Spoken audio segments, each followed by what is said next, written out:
Well, welcome to the new and improved True Seekers Live podcast. Ladies and gentlemen, this is the most stressed I've ever been in my life. Press a 1 in the chat if you can hear me loud and clear. Press a 1 in the chat if you can hear me loud and clear. 100 people already watching on our introduction. So good to see you all here. Oh, man. I'm sorry for everybody that's been waiting. I had to push back this live stream 50 minutes, almost an hour. I had a million things that were working against me. I have $300 worth of audio equipment, new visual lighting equipment, everything like that I'm trying to bring to you guys to have a more professional, more interactive, more pleasant viewing experience. And of course, none of it wanted to work cohesively when it was time to work. So thank you so much for those who liked the new intro.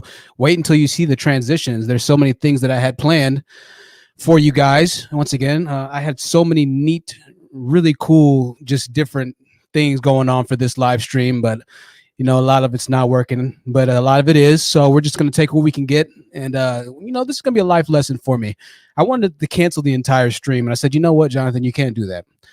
You need to work on making sure that you keep yourself leveled, because life's not always going to be perfect. It's not going to always be sunshine and rainbows. Sometimes you think you have it all together, and really you're doing worse off than you were in the very beginning, right? That's just life. That's the name of the game. So today's going to be a test for my mental fortitude. Today's going to be a test for my heart. It's going to be a test for my acumen. It's going to be a test for my ability to bounce back. Pause moment. If you're living in New York, shout out to you listening to me right now. I want to thank you for joining us on the True Seekers Live podcast. If you're watching or listening on audio only, make sure that you at least take a quick look at your phone, because we are broadcasting from a new visual experience. We have a lot of new lights. Huge shout out to that sign that's in my back left side. That was purchased by Tony Morrison in the chat right now. Make sure you leave a like as you enter this. We're going to talk about the part 3, the trilogy of Nobody Wants Black Men. Now, I want to preface this message with a message. Just release the stress. All we can do is what we can do, right? I want to preface this message with a message that this is not intended for all black men. As a matter of fact, I met a really upstanding young black man who tried to sell me on a cell phone today. Shout out to you, my friend. I wasn't able to sign up because my credit's not that good, so I got to work on my credit. But I met a really awesome young brother that was inspiring. It's good to see the young brothers out there in the professional environments. This is not for all black men. This is just for the overwhelming majority, particularly the black manospheric, pedospheric males who are not men, that we seem to always fascinate and have a discussion never ending on. I want to thank you and thank everybody that's donated and contributed to the channel to help this viewing experience become what it is right now. We did not start off with these looks or this way. However, thanks to you and your unyielding and unending support, we are progressing. So thank you so much, ladies and gentlemen. If you want to donate, paypal.me/thehonest-truth, Cash App, $TRUTHSEEKRS for donations. More equipment needs to be bought. Definitely.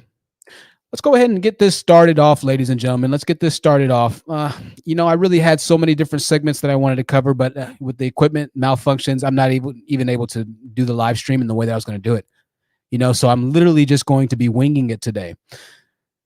I'm not going to be as prepared as I usually am. It just didn't work out today, ladies and gentlemen, but it's going to be a great show nonetheless. We've been talking about the social perception that black men seem to just not understand how they're viewed in, right? We've talked about the Latina women, the Hispanic women not wanting black men. We've talked about black men trying to flee to the Central American, Southern American countries so they can get their rocks off because they are either too not sought after in the United States, or they're too broke to actually be able to pay for play. We've talked about white women and how they truly feel about black men. We've already known this for the longest time. We've talked about how white men look at white women who actually do decide to be with black men. So today we're going to go ahead and complete the trilogy with Asians. And forgive me if you're Pacific Islander, you're just a severe minority, and so I'm not going to necessarily cover you as much. However, I do recognize you as a race. But we're going to talk about Asians today. The Asian persuasion. We have a video. Let's start off with the video. All right. This video is going to be very telling. Really, we could just watch this video and have it end right here, but we're not going to do that. We're going to dive deep. We're going to dive deep, ladies and gentlemen. And if you're listening on the audio podcast, I hope you can tell a difference. This is the new microphone. The new microphone. The name of this video, if you're watching or listening on audio and not the visual, is Why Do Asian Women Prefer White Men? Now, I did my research to make sure that there were no other videos that were titled something like Why Do Asian or White Asian or whatever women prefer black men. I searched. There was no videos that I could find on why Asians preferred any other race of men besides white men. So we're going to go ahead and listen to the words of this young Asian woman describe to us why Asians particularly have a certain fascination with white men. All right. 157 people watching. Let's get started, ladies and gentlemen. Let's get started.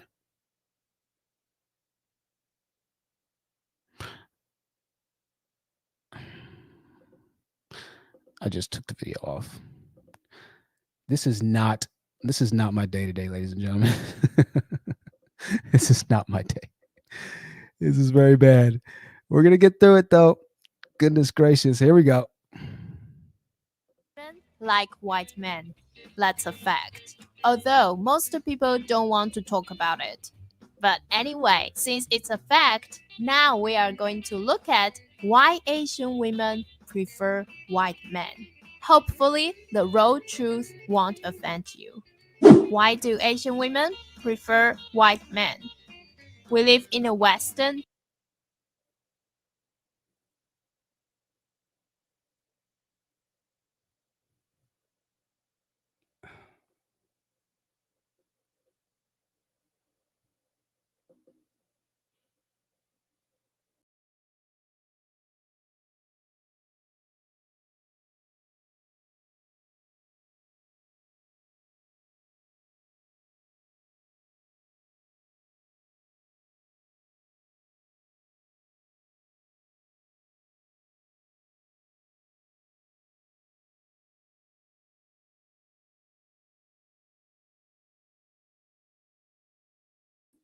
All right.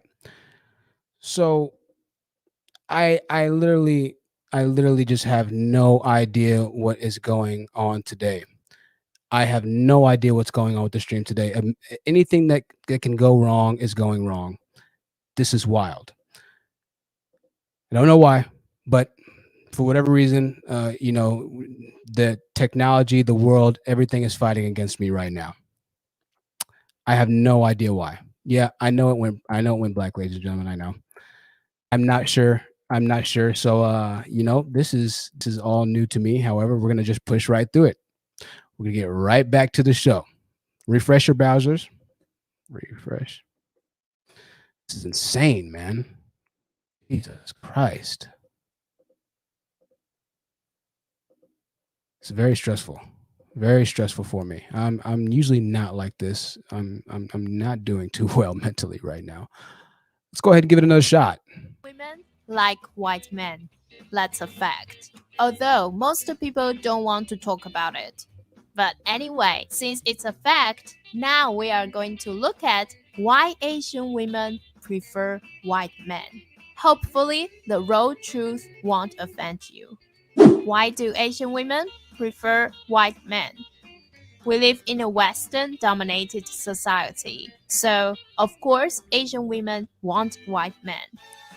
You need to understand men are looking for replication value in women. So I'm going to go ahead and plug and stop this right here. She points out that we live in a Western dominated society. It's absolutely correct. All women are the same in this essence, is that they look for the best men that are available. Now, since we live in America, since we live in a land that was essentially built by the white man, you can think whatever you'd like to think.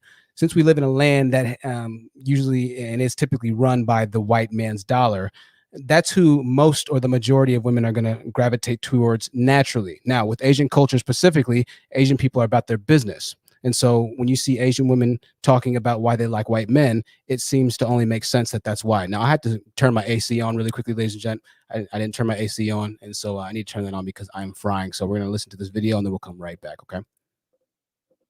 Men are looking for survival value in men. I'm not saying men are superficial and only want hot girls. And I'm also not saying women are superficial and only want rich men. I mean, the nature only cares about two things when it comes to the human species: to survive and to reproduce. Because the nature only wants the human species to continue. So don't blame Asian women just because they want to date white men. It's human nature. It's not Now, she points out something that we always talk about. She points out the fact that women naturally gravitate towards the more successful men. This is what the paedosphere, the manosphere, hates so much. They hate the fact that women want the best men. But this is women of all races, all right? It's just that right now, the lowest earning, lowest educated, least business earning men is starting to really feel the natural recourse of you being at the very bottom, which is that you're the least desired man, which is what this entire series is predicated on. The fact that black men are the least desired. Well, this is why. And she's telling you exactly why. And she even goes to break it down to nature and how biological evolution, just like we always say on this channel, directly contributes to your desire or your SMV, sexual market value, as a man. That's all that she's saying right here. Let's continue on. Their fault. White men are generally more confident. Uh-oh. Again, we live in a Western dominated. Again, she's saying we're living in a Western dominated society. What she means is we live on the white man's land, essentially. All right. So don't get it misconstrued. She's not trying to just say Western dominated. However, Western society is prevalent amongst all cultures in the world. But what she's saying specifically, what she can't say because it wouldn't be politically correct, is that we live on the white man's land. This is his country. All right. So when you're in Rome, do as the Romans do. That's all she's saying here. Society. So certainly easier to feel more confident if you're a white man. This is not about white supremacy. It's about what the reality looks like in life. Your core confidence makes you a real alpha guy. And Asian women prefer alpha guys.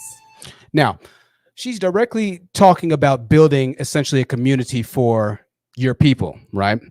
This is why black men are the least desired, is because when you look at the community that black men have built, by and large, it's nothing progressive. It offers nothing of promise, nothing of comfort, nothing of confidence. Like she says, well, we like the white men because they're more confident. Well, when you own billions and trillions of dollars of infrastructure, when you own millions and predominantly all of the businesses, when you own majority of the most powerful country in the world, then yeah, you're going to be pretty confident by and large because you have the resources, you have the fiduciary options, you have the ability to walk in a different confidence that other races of men, particularly black men that we're talking about right now, don't have the ability to walk in. This is why I tell black men all the time, they always harp on me and they say, wow, are you always, not everybody can own a business. Not everybody can do that. Not everybody can do this. I understand not everybody can have a business. However, you need to understand what providing infrastructure does for the community.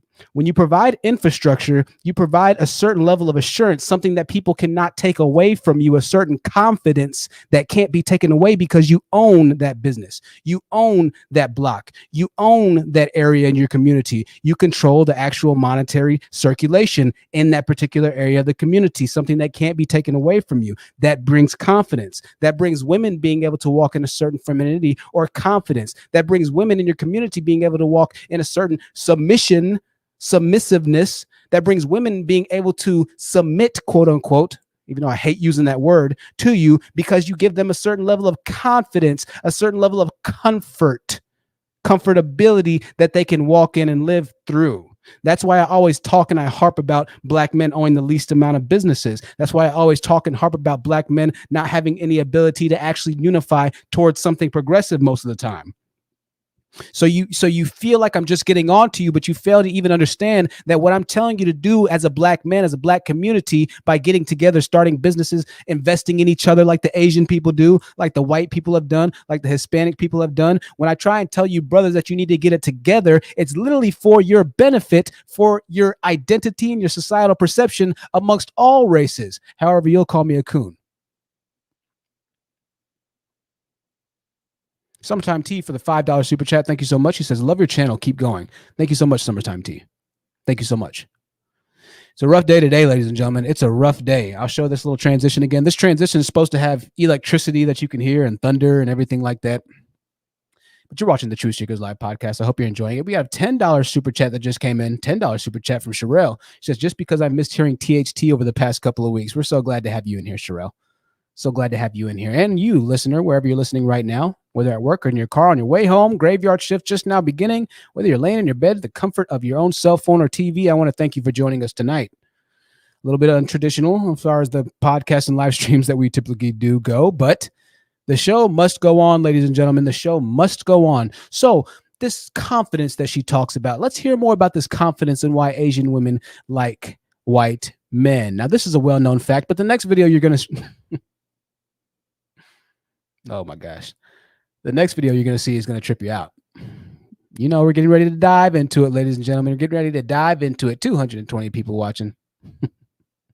Make sure you like it on the way in. It's been a fun ride with you all so far. I'm glad to see that we're growing. I'm glad to see that we have new viewers joining us.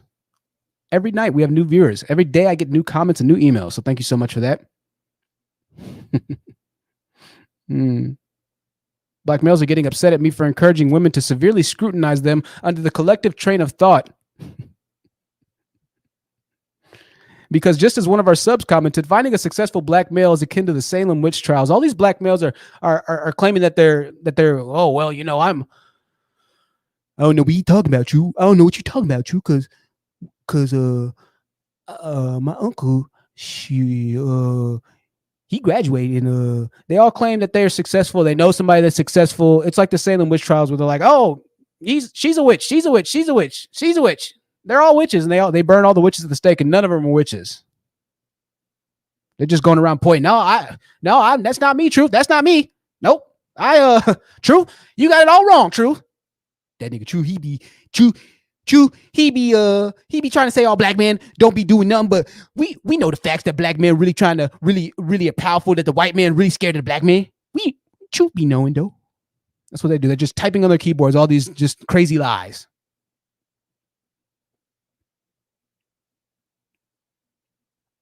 Echoing the same sentiments. Truth be knowing. See, I went to blackdemographics.com, and it said that blackdemographics.com. Right.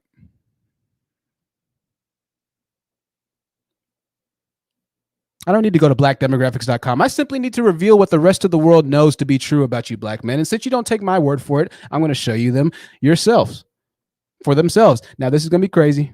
Stick around. I know it's a bumpy ride, but stick around. I'm going to show you the rest of the way that the rest of the world sees you and just how ridiculous you truly look. That you're not the prize that you think you are. Let's continue with this video. $20 super chat. $20 super chat. Thank you so much, MJ, for the $20 super chat. She said, keep up the good work. You're a strong, proud man. Thank you so much for that, MJ. $20 super chat from MJ. Thank you all for the support. Let's continue on with this video, and then we'll come back to our next video. You're gonna trip. Oh my goodness. Wait till you see the next video. White men perform better in the bedroom. I don't want to hear about that necessarily. That's kind of odd, but we'll go on to the next one. White men give their women variety in life, unlike Asian men whose focus is usually on wealth creation. White men are generally more interesting and enjoy a stimulating lifestyle. Sorry if this is a generalization. So it looks like we're lagging a little bit. So she's saying that she likes the white men even more than Asian men. Wow. Well, I'll tell you what, in China, I think there are 33 more million men than women. So they're having a problem getting with women, black women. Hey, if you have a Chinese, find a Chinese man in America, maybe divest, right? So that's about enough from that. But let's go ahead and listen now. Let's go ahead and take it. And I'm sorry I'm missing super chats, y'all. Sorry, I'm missing super chats. $5 super chat from A Conversation with Black Women says my favorite podcast. Absolutely. Thank you so much for that $5 super chat. I'm glad to be your favorite podcast. Tony Morrison says I wanted to hear that. Queen says, okay. Oh, the ladies wanted to hear it. Y'all wanted to hear? Okay. All right. I'll bring it back up. Give me 1 second. Y'all wanted to hear her talk about the white men perform better in bed. You're right. I'm a guy, so I guess I naturally just kind of skipped over that one. But let's go ahead. Let's bring it back. Pause. All right. White men perform better in bed. Should be interesting. All right. We found her. We got it back. Y'all are funny. After this, then we have the bombshell video. After this, we have the bombshell video. All right, let's listen up. The bedroom. This is not about the actual sexual performance. It's about a guy's attitude when it comes to giving his woman pleasure.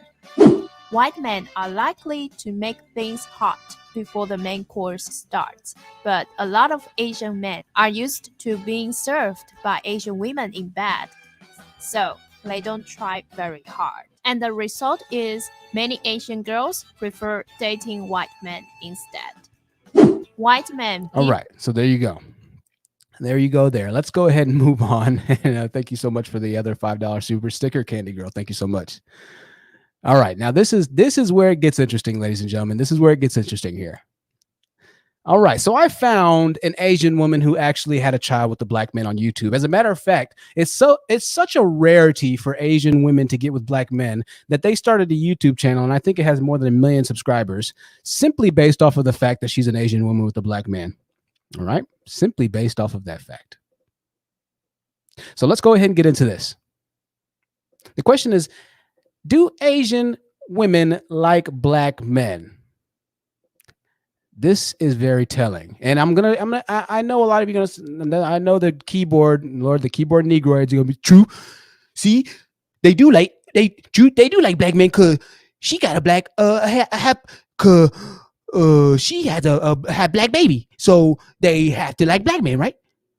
All right, okay. Well, let's just listen first. Let's just slow down, my negroid. Let's listen first, and I'll explain to you why the minority. The severe minority, might I add. And when I say severe minority, I mean like less than 4 or 5% of marriages. Why this does not make the rule. Here we go. This volume is really messed up. So you might have a hard time hearing, but let me know if you can't hear it.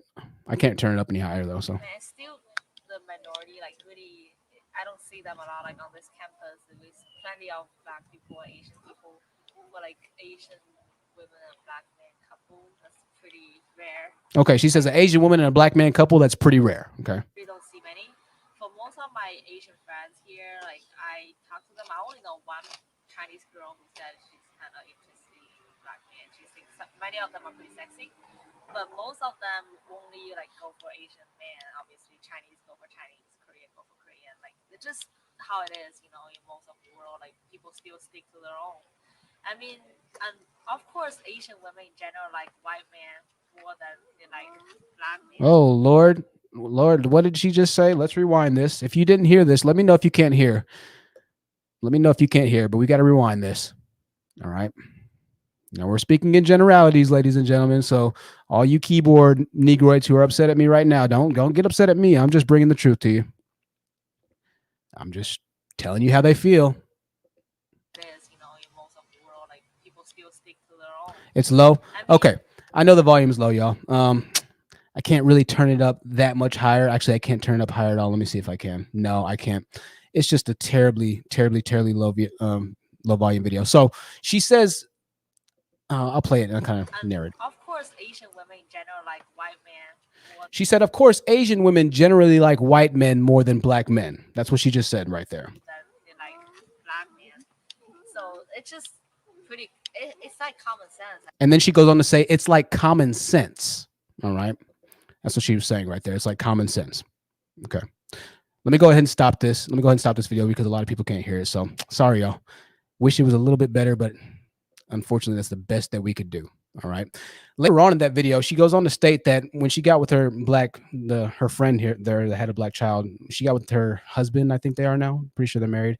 That the parents had a very big issue with it, right? Just as all Asian parents would. Later on in the video, actually, she goes on to say, the girl that was speaking, that her parents told her, you can bring any other race of man home except for a black man.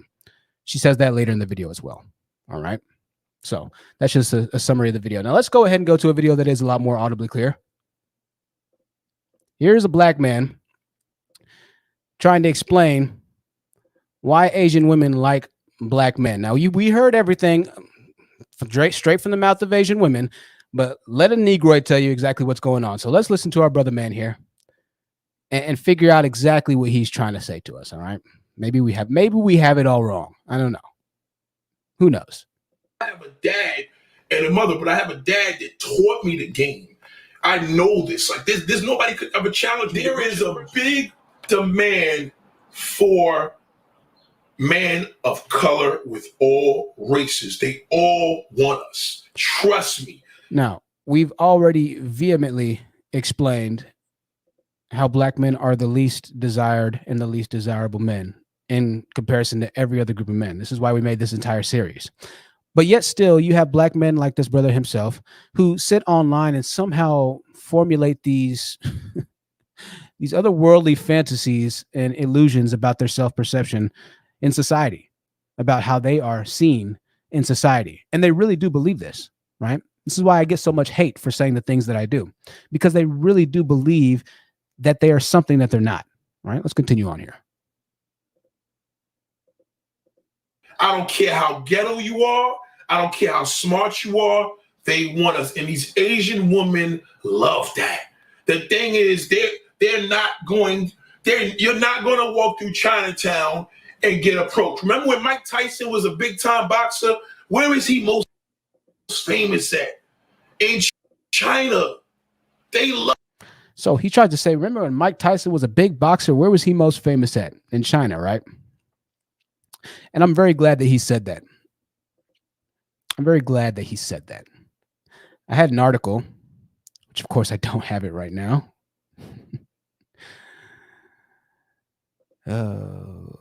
Today's a rough one, ladies and gentlemen. Today is a rough one. I tell you what. Today is rough.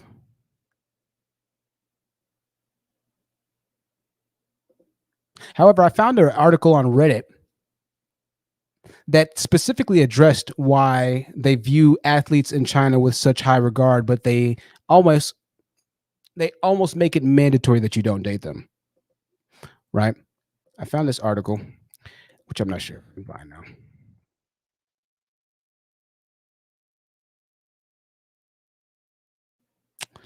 And it was pretty telling. Let's see. Maybe this is it. All right. Here it is right here.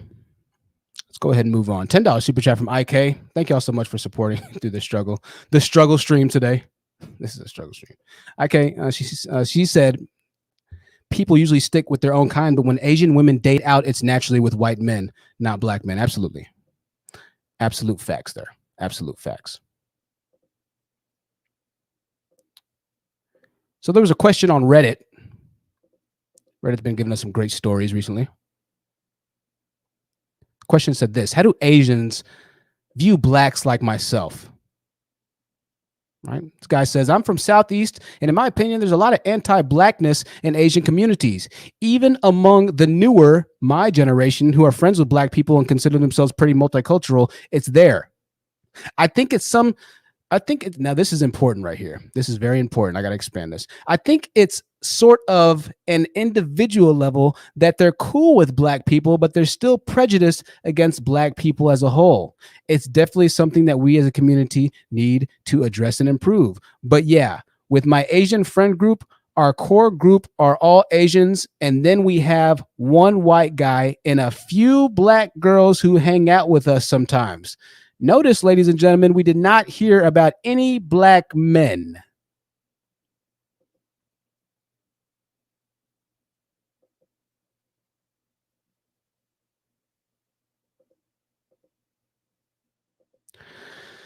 Let's read that again. In my Asian friend group, our core group are all Asian, and then we have one white guy, of course, because they like white guy, and a few black girls who hang out with us sometimes. Ladies, I want you to really think about when we talk about divesting, when we talk about when you hear this and you try and make sense of black men telling you that you're not wanted amongst other Asian cultures or amongst other cultures or other races of people or whatever it might be, that you're not wanted. I want you to come back and remember this paragraph that I'm reading right now. All right. Asians view and hold black women in much higher regard than they hold black men. And every other race is the exact same. It is not black women who are at the bottom. It is black men. Another comment said this. Let me see. There was another comment. I can't even find it. Oh, let's see. I don't know if this was the comment that said it. Yeah, I'm so unprepared right now. All right. So, no, I don't think that's a comment right there.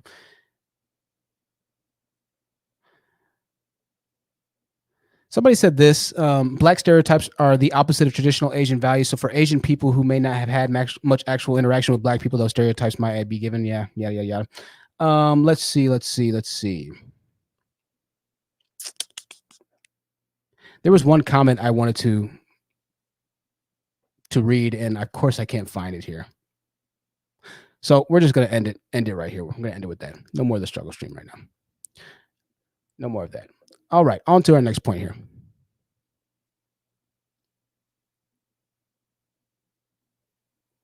I want to go back to that video that we just got done watching of the black man explaining why Asian women love him.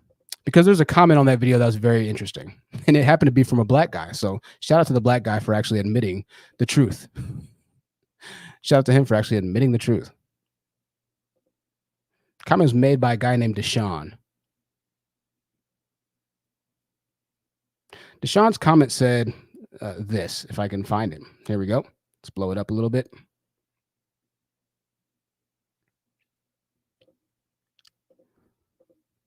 All right. Here we go.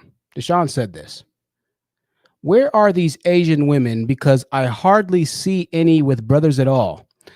They look down on us for the most part. The most ugliest, corniest looking white dude even has a better chance at getting an Asian woman than a lot of us do. And not to say I haven't dealt with any before. It's just that it was very few throughout my life, and I'm 24 going on 25. They are hard to come by, but I guess it depends where you are too. That's a black guy saying that. Kevin B said this, what Asian woman dates a black man in 2017? This is 4 years ago, so. But it's generally known that Asian women do not go for black men, right? It's a stereotype, and let's just even if we don't look at the numbers and statistics, let's just look at society, right? Asians are very educated by and large, right? They're very conservative. They're very business minded. They believe in being very highly educated. That's just Asian culture. We joke stereotypically about the Asian nerd, right?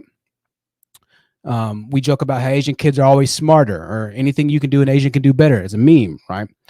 So in what world do you think that the most, I would estimate 1,000 surveyed people as a race as a whole per demographic, arguably the highest educated, in what world do you think that somehow would lend itself over to the least educated group of men? That's tomfoolery. That wouldn't make any sense. Their entire culture is based on knowledge, intelligence, progressiveness, growth, economic infrastructure. That's what Asians base their entire existence on. As a matter of fact, that's why China runs Africa right now, right? That's why China's number 2 right behind the white dollar. Arguably, China, if they really wanted to, could screw over the entire world because everything we get is from China, right? The Asians are very, very, very, very, very established people globally, all right? Very wealthy. So the only connection that an Asian woman could ever have to a black man is if he is more than likely a black male who is severely educated, who's severely conservative, who actually takes part in learning the Asian community or Asian culture or the Asian aesthetics, if you will, right? There's very few black men that would ping the interest of an Asian woman, okay? Because what black men operate in, by and large, being the least educated, would not appeal to one of the most, if not the highest educated group of people. That's just a fact, okay? I'm not speaking purely about attraction or anything of that nature. I'm just speaking of how they view their lifestyles. And the black community, the black male lifestyle, does not line itself over to the Asian community's lifestyle. They're stark opposites, right? I mean, you can't get any more opposite than what the communities really are, right? I'll read some comments in a second. I need to go back to this video. I know you can't hear it, but she drops an absolute bombshell in this video. And I might play it. Maybe I won't. I'm not sure. I'm listening to it right now. Let's see.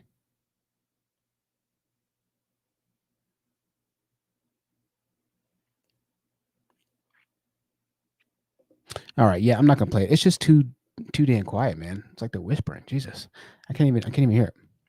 Now, okay, going back to my point. Okay, I know the Negroids are gonna see the video and they're gonna be thinking, "Well, true. Once again, how can you say that? Because the Asian woman, she had 2 black children." All right, let me discuss this concept, this theory that I kind of just made up, if we will. Right? Let me discuss this in depth.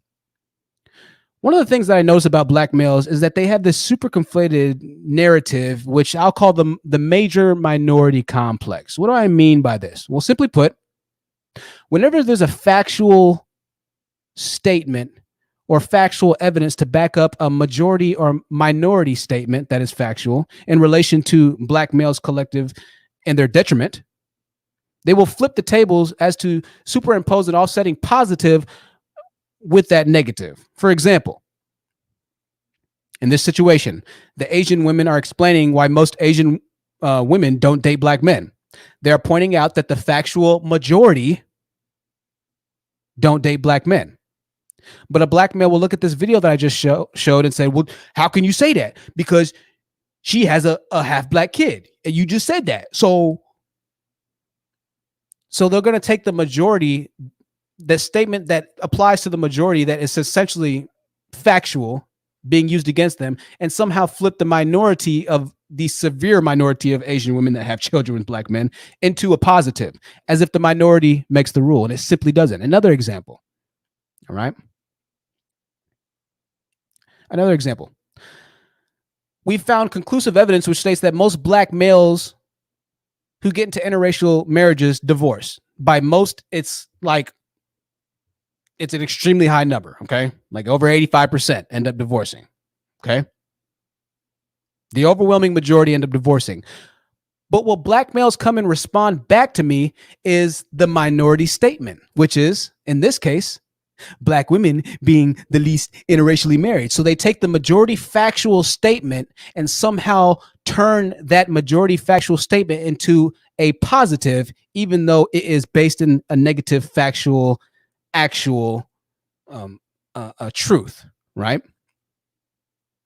Then they'll take a minority statement like saying, "Well, most black women are the least married interracially." They'll take that minority statement and somehow try and make it into their positive, when in reality, when we looked at black women's marriages, they get divorced less than white women and white men. So in reality, the point that they're even bringing up to begin with still contradicts them, and it still goes against their benefit. But they'll try and use any statement, opposite end minority, opposite end majority, to try and make themselves look better, to paint themselves in a better light, right? Majority of black men fail at marriage. Well, we get married more than the minority of the black women. But the black women still have the edge in that sense. Major minority, right? It might be a bit confusing to kind of stick with, but here's another case, okay? I could say that black men are the least numbered in the medical field. But they would flip the statement. So they're the minority here, right? They would flip the statement to say, "Well, the majority of the medical field is the white men. And the white men's built all the hospitals, so they got it out against us, so they don't let us in. They don't give us the grants. So the white man's holding us back." So they flipped it. They're the minority, but the white man is the evil majority. And so it's okay because Black Lives Matters, right?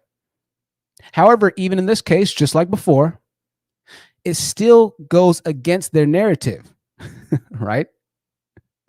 It still goes against their narrative, because essentially what you're blaming the white men for doing is winning and conquering in life, which only paints you out to be the victim, right? The major minority.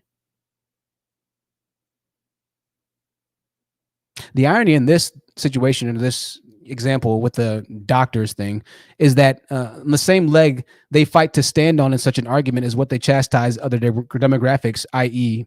Black women, for beating them at and for doing better than them. For instance, I could say in the year 2050, there will be more Black female entrepreneurs than Black males.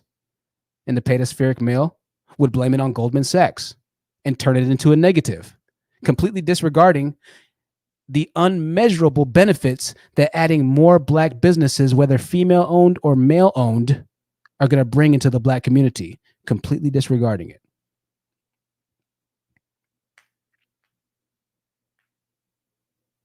Something very interesting that they do.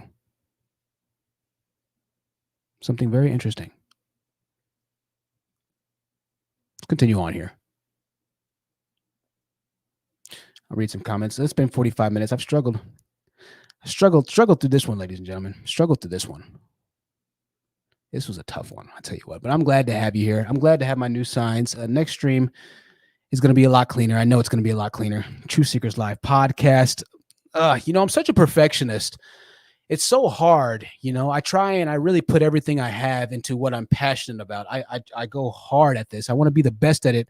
I want everything to be the best, and I just want to give a huge shout out. $10 super chat. If I didn't already say it, I don't even know if I said this, but if I did say it, forgive me, visual. Thank you for the $10 super chat. Let's support THD. He's gold. I'm trying my best. Today's a rough one, man. Today's a rough one. I am trying to power through it.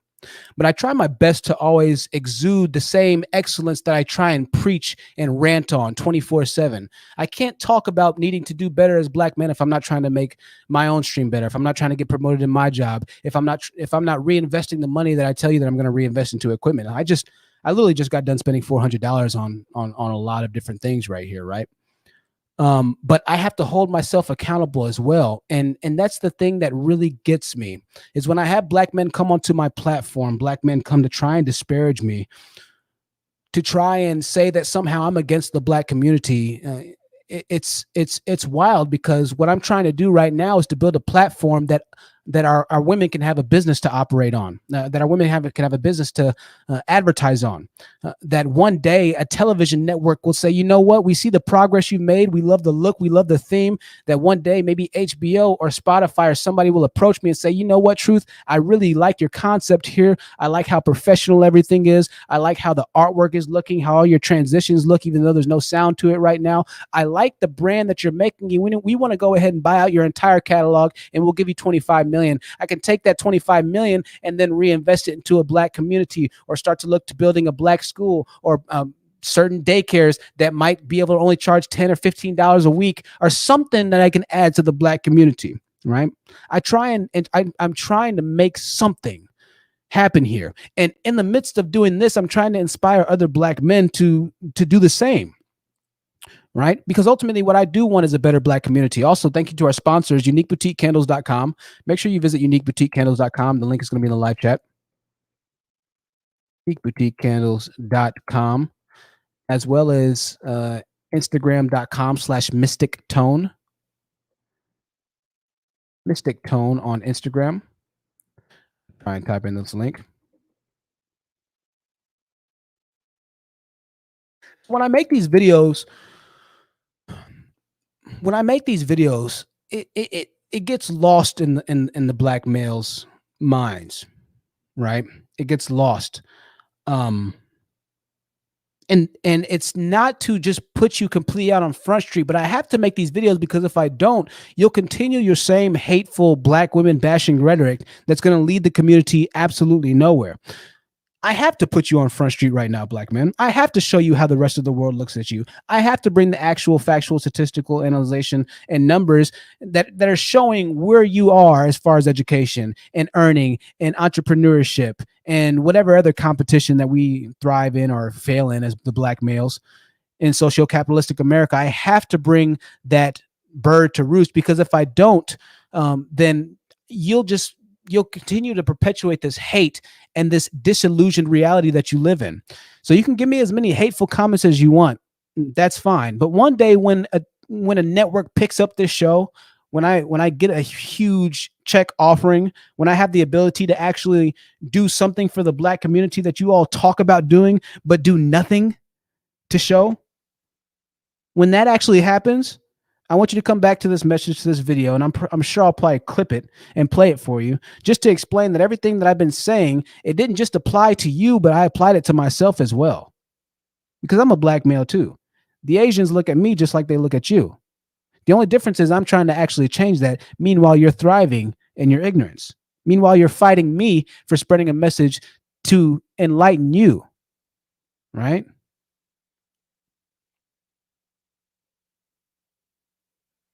Grammy nominee BTS is getting a documentary going. I gotta. That'd be a great idea, right? We'll think about something in the future. I am actually writing a book right now, and it's gonna be a really crazy book. I've told a couple of special subscribers on the channel the concept of it, and it's gonna be a really interesting book. So it's gonna take a while, but I am writing it right now. You're gonna like it. Reading some comments here, and then we'll open up the panel. Thank you all for sticking with me this live stream. 322 people watching. 322 people watching. I tell you what, it's good to have you all sticking with me. Not my best work, to say the least. Not my best work. I could recognize that. But the next one's going to be dynamic. We're going to have it all figured out in the next one. Speak it into existence. Absolutely. I'm going to speak it into existence. It's going to happen. As long as we continue to grow, I'll end up eventually shifting the message to where it can be a more positive, more amicable, more politically correct message to where a large company will want to pick it up. Brother Cody says, well, what's good, THT? What's good, Brother Cody? Good to see you, man. Good to see you. Once again, shout out to all of your listeners, to you joining me right now. It means the world to have you here. I'll open up the live stream panel right now. I really don't have too much more to say. My brain is somewhat fried at the moment. I'll have to be completely honest. Lena Price says the stream is very good. Thank you, Lena. Join the panel. Click the link that you see in the live chat right now. I'll post it. I will post it to the top of the chat. I did have the other screen. Let me know. I wasn't really feeling this screen as much, but we can always go back to this scene here. It's the cool thing. Can transition. Got some options. If you want to join the live stream, there you go.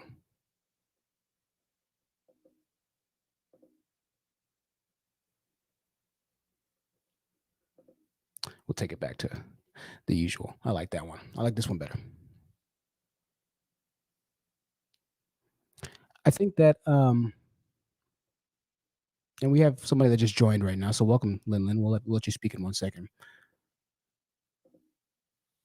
I think that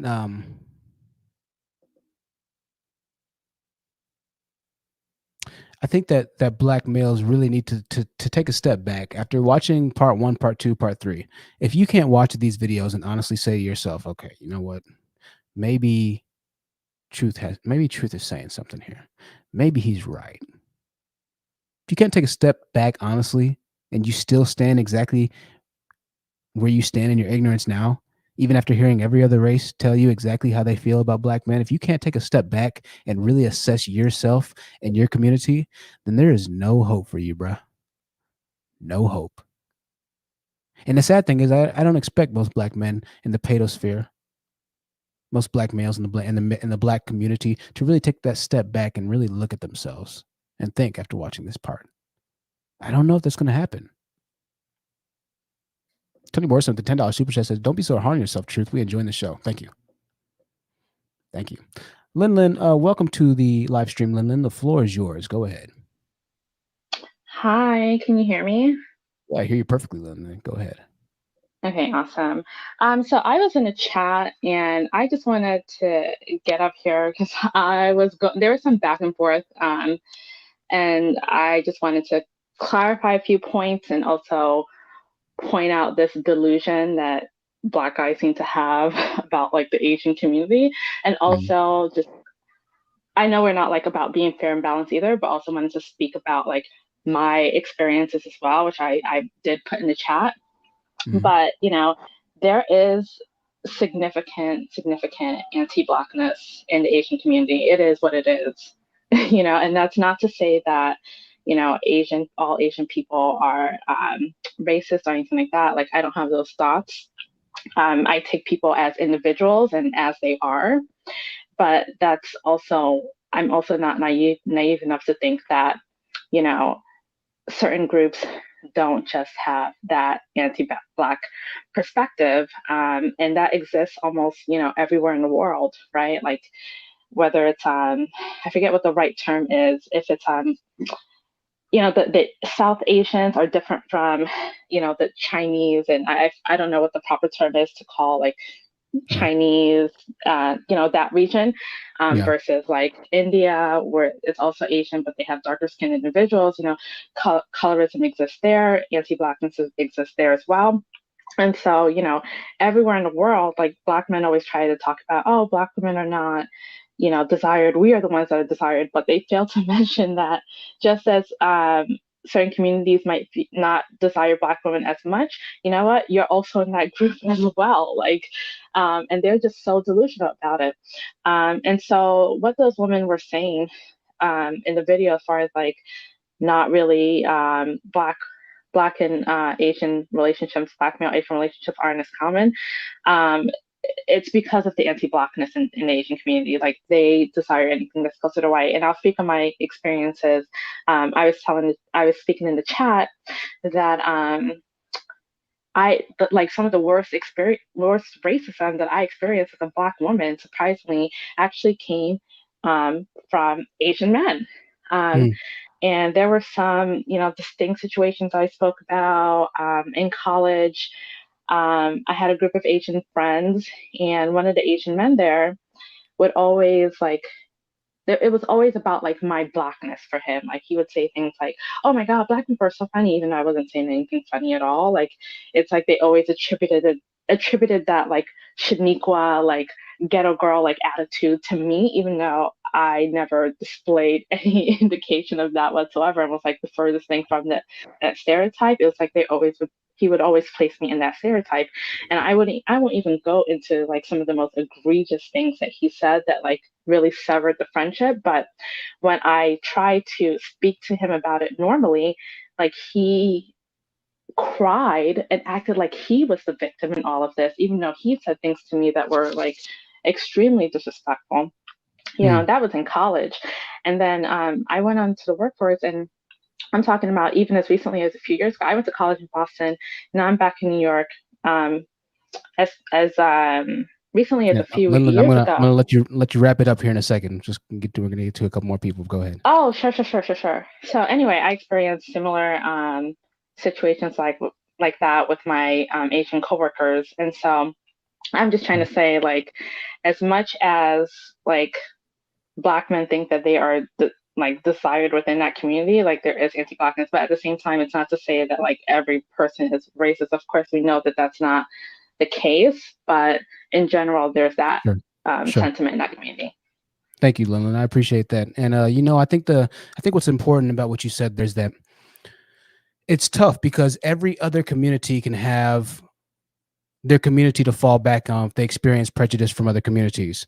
But the Black woman is the only woman who not only has to experience prejudice from other communities, but she comes back to her own community as well and experiences prejudice from her own men, experiences hate from her own men.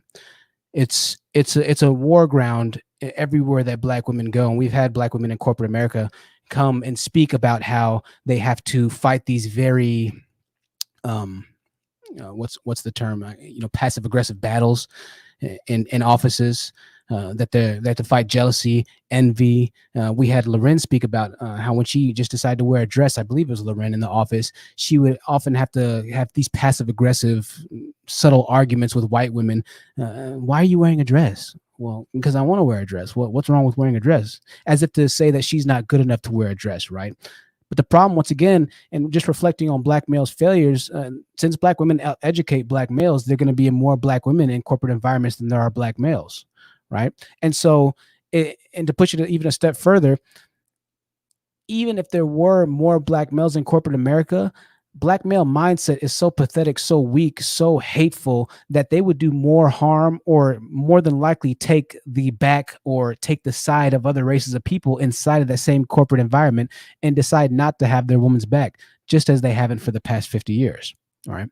So black women have to fight a war on all fronts. You come home, you probably have some kind of weird, dusty, pooky, ray mentality that you're fighting. You go into your community, it's a failure by and large. You step into the white community, the white man's building, and now you got to fight with other racial groups for dominance, but you're the minority. However, you can't get too outside of yourself, because if you get too outside of yourself, then you'll be seen as this stereotypical image that black men actually support the public perception of, right?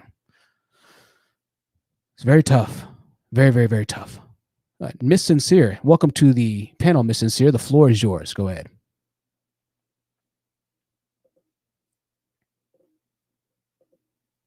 Miss Sincere? I can't hear you right now. Miss Sincere, you might want to unplug your headphones if you're using headphones, and try just your microphone if you're on the phone. Try your phone mic.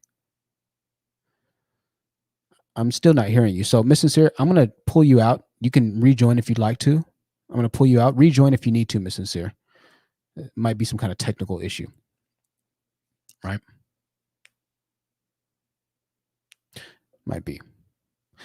Now, yeah, Asians and anti-blackness is very, very, very real. It's very real. Absolutely real, right? Make no mistake about it. Make no mistake about it. However, if Asians had to pick one or the other, they'd probably pick the women to. And can I say something, Truth? Sure, go ahead, Lynn. Really quickly, I'm going to let Mike go after you. Go ahead. Okay, I just want your opinion. Do you think that acknowledging that racism exists is being a victim? Because that's what I'm seeing in the chat, like someone named Lena Price, thinking that if you're acknowledging that racism exists within other communities, somehow you're playing some kind of victim. And I'm just curious to know what your thoughts on that are. No, I don't think that that's mean that you're, playing a victim. I think that it's very obvious and apparent that there is racism in the world for sure, right? I try and limit it or level it, because what a lot of black males will try and do is they'll try and use their failures as leaders. They'll try and, say, well, it's racism. It's racism and this and that. And so to a certain extent, I had to cut off the racial discrimination type talks, because failures of men, black males, will try and always, well, it's the white man, he's got his foot on my throat. Oh, it's this, it's that, it's the prejudice. Well, then it's the cops and this and that. And so the problem with that is that, yeah, I understand, and wholeheartedly I understand, and I know that it exists. It's just that I have to really level the discussion, because if we don't, then men will try and use that to their advantage to claim that, well, this is why we are where we are, because it's racism, and this is why I can't get a high-paying job because it's racism, and this is why I can't go to college because it's racism. Now, I definitely give women the ability to use the race card, if you will, a lot more than I'll let the men use the race card, because essentially the women only have so many options when it comes down to actually just dealing with it face front, right? Not just that, but it's not her responsibilities to build a community that she can fall back into comfort in. And so when she has to go out into more prejudices environments, or when she has to possibly delve into the world and experience certain prejudiced people, she should be able to come back to her own world and not have to deal with any of that as well. And so I'm really careful with that, and I acknowledge that it happens. Definitely, I know it happens for women, which is why I brought the story up. But I also don't give black men the pass to be able to use racism as an excuse to continue to be the least earning, the least educated, the least business owning. I don't let them use racism as an excuse, because you're a man at the end of the day, and you're not hanging from a tree like in real racist times, right? So I think our racism of today is obviously a very, very, very far stone's throw from the days of old past. However, I do understand and I acknowledge that there are obviously remnants of racism, and there will always be remnants of racism. What we can do to beat racism, if we're being completely honest, is as men build communities that don't have to function with any other outside race other than ourselves. I'm not saying that all races of people are evil. I'm not even saying that we can't work together. However, what I am saying is just like the Mexicans who all build or who all work on construction sites and live in the same house and save up money and buy these super big trucks and cars and then send money back home, just like the Asians who come together and they'll have an entire place called Chinatown in New York where it's just Asian businesses and they loan to each other and they do business with each other, just like they've been able to do it successfully amidst racism or amidst prejudices. Because let's be honest, if a white man sees an Asian man, or if an Asian man walks to an all white eatery in Texas, of course the white dudes are going to look at him like, oh, what's this Asian dude doing here, right? Everybody has some prejudices to a certain extent, but the difference is that Asian men can go right back to Chinatown. He can go right back to his family and get a business loan. He can go right back to his aunt or his uncle who's a doctor, who's a lawyer, who's a clinical psychologist, who already owns 15 nail salons. He has a community to go back to, and Black women don't have that. So the long answer to a short question is that would be it right there. But I think that's a great point. Let's go ahead and move on. We're going to go to Mai. After Mai, then we'll go back to Miss Sincere, and then Lisa, I see in the background as well. Mai, the floor is yours. Go ahead. Thank you so much for having me. So excited. No problem. Thank you, Mai. So I actually just kind of wanted to stay on topic. So I live here in California. I actually was working in San Francisco, and I was working at an after-school program that was predominantly Asian. About a good amount of the students there were Asian, and about a small percentage of the students there were Black. And so what I work as an after-school instructor, and so what my boss kind of mainly wanted me to focus on was just going around and having discussions with the students who identified as African American, and just seeing, some of the issues or challenges that they had. And when I would have the conversations with them, what they would say is that they felt like the teachers were constantly just having it out for them personally. Like they would give them a referral if they did one thing wrong. They also saw the constant little microaggressions. I think they couldn't really say exactly what it was, but they understood that it just felt uncomfortable. How they would be sitting in the class and they would ask for a piece of paper or ask for a pencil, and their Asian counterpart or, their other classmates or their peers would not want to even give them a piece of paper or a pencil. And so I kind of started to tell my boss about it and just kind of told her that, this is kind of becoming an issue. And this is the main reason as to why a lot of the African American kids don't want to come to the after school program. I then moved out of that role and moved and working within the mental and behavioral health system. And I started working as a youth counselor. And the agency that I worked for was predominantly Asian. And I had a Black male coworker. We definitely started to get close outside of work. And I would just listen to him talk about how he just felt like uncomfortable. Like he felt like a lot of our coworkers who identified as Asian were scared to talk to him and things like that. But when I would talk about my perspective and how they would want to talk to me, or for example, one of the therapists, we had supervision one day, and he was just telling me like, "Oh wow, like you're so smart, like you've been through like all of these challenges. Like I've been homeless too as well." And so he was like, "I don't know how you got through it. Like what's driving you?" He was willing to write me a recommendation letter to go to a private college in Los Angeles. And I just realized that I feel like the Black male, I just feel like he just kind of felt, I wouldn't say jealous, but just uncomfortable with the fact that I didn't really have any issues with any of the Asian coworkers, not in particular. So I'm not really sure if I'm staying on topic, but yeah, Yeah, I just kind of. find, You're saying a lot there, but I appreciate you sharing, though, Mai. I appreciate yeah, you sharing. thank you. You're welcome, Mai. We'll come back to you in a little bit. Let's go ahead and move on to Miss Sincere. Miss Sincere, Can you hear yes, me? yeah, we hear you perfectly. Okay, good. Because I did this, or I got on my iPad to do this. So I'm gonna be really brief about this. Sure. Because I know there's other people that would like to speak, but just really quickly, I was so curious and wondering about like the delusion that a lot of men or Black men have towards thinking that they're so wanted, and why they're so delusional, and why there's no accountability in like their thinking. Like it's like as soon as something happens, they blame women. And I know this is going to sound crazy, but just hear me out. So I went into prayer and I asked God, I'm like, God, why are they like this? You know, it's like we give them nothing but love and support them. And even when they're being negative and nasty to us, we, you know, they still give us this hard time. So I was reading the Apocrypha, and I was reading the first book of Adam and Eve, and I asked God, you know, when did all of this start? And when I read the first book of Adam and Eve, it blew me away, because when Adam and Eve had sinned, when God came to Eve, Eve was like, yeah, I sinned, I did it, I made a mistake. Mhm. But Adam was just like, he pointed to the woman. He pointed to the woman, and God later on said, no, you sinned on your own free will. And then even later in the Apocrypha, Eve was begging God, like, you know, it was my fault, it was me, it was this, it was that, you know, punish me, don't punish him. And God had to repeat and say, no, both of you sin on your own free will. And he had to reiterate that.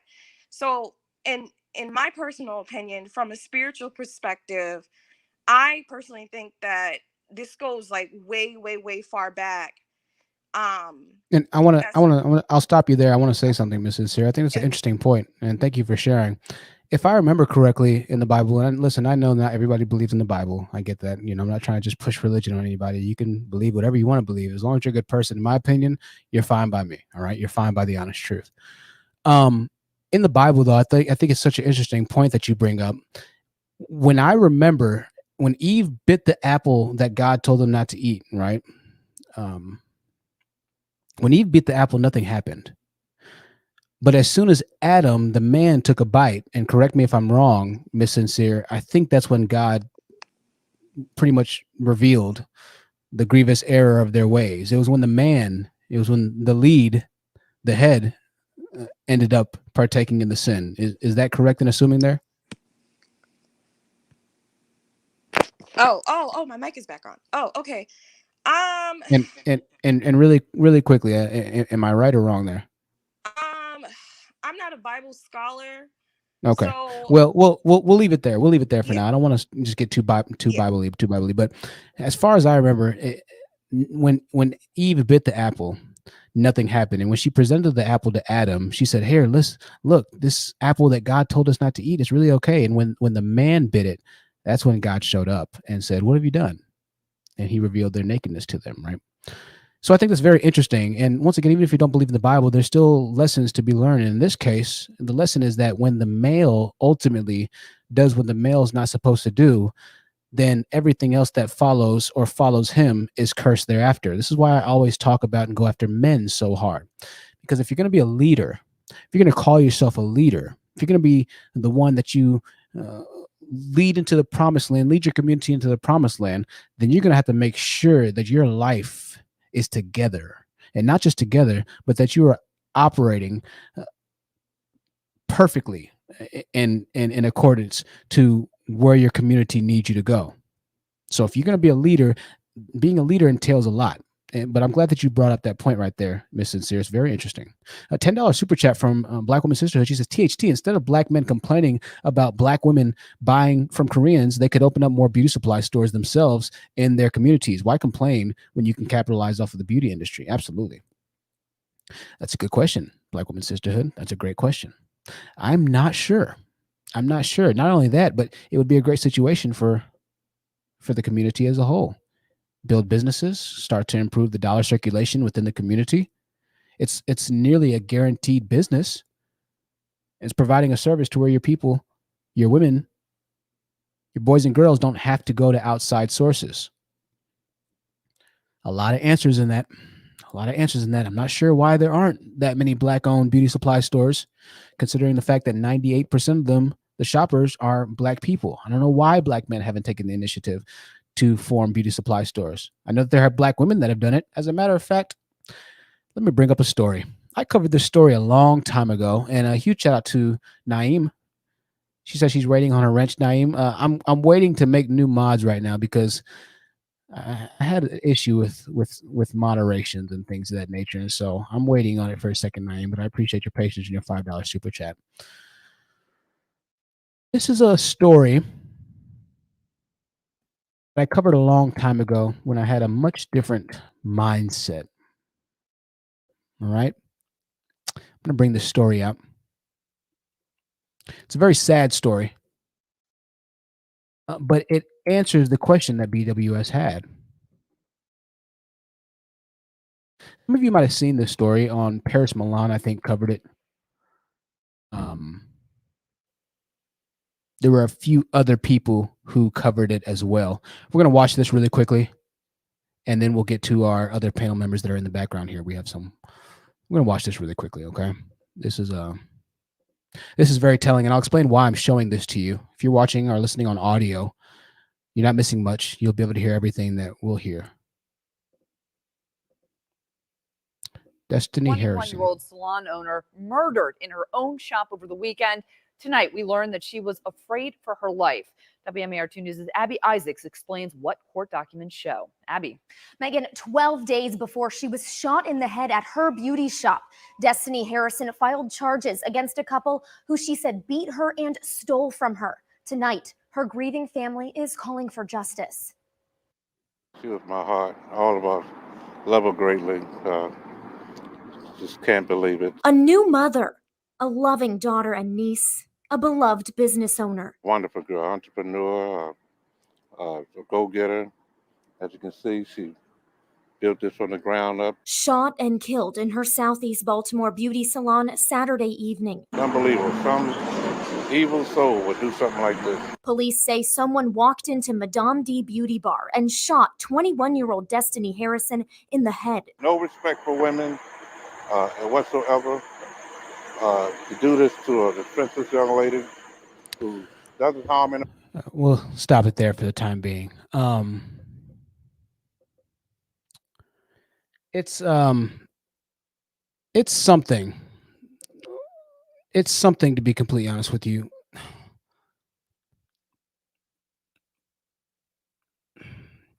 So here's the thing. What we're just talking about is very interesting in this case because a black woman saw essentially what we see, that there need to be more black beauty supply stores, right? In what could be arguably said the roughest community in the nation, Baltimore, Maryland. It's extremely, extremely rough out there. And so a black woman finally takes the initiative and does what the men are supposed to be doing. She builds a business. Her mother supported her as well. She builds a business that can give back to the community, that can provide better prices for her people, for our people. And black men killed her, shot her in the head.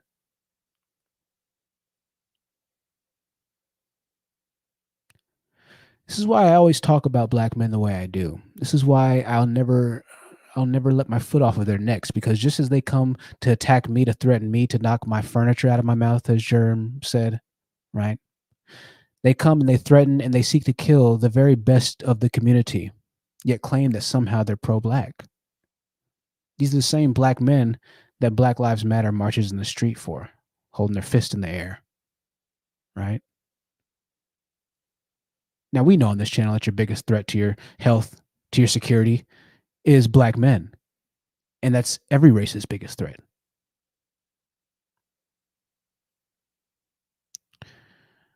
But there's something that even goes further in my concern and disdain for the black male, and that's that when the women do try and actually pick up the slack for the community, i.e. black women out educating black men, more black female doctors than black male doctors, black women starting to build more businesses than black men. By 2050, there'll be more business owners who are black women than black males. When black women start to take up the slack, niggas like Kevin Samuels make fun of women with PhDs. Niggas like this nigga shoots this woman in the head. It's this weird, it's this evil, it's this unexplainable, sadistic nature of black males. When the women try and do better, black males bring them back and tear them down and strip them of everything they can. No, you can't. You shouldn't be going to school. No. You shouldn't be having a PhD. No, you shouldn't be having a master's degree. No, you shouldn't be having a business. Bang. No, you shouldn't be telling me truth that I need to do better. No, you shouldn't be trying to do better than yourself. Truth. When I see you, I'm a bang. I'm gonna knock the furniture out of your mouth. No, we don't need any of that. And that's most black males that come to my channel. Majority.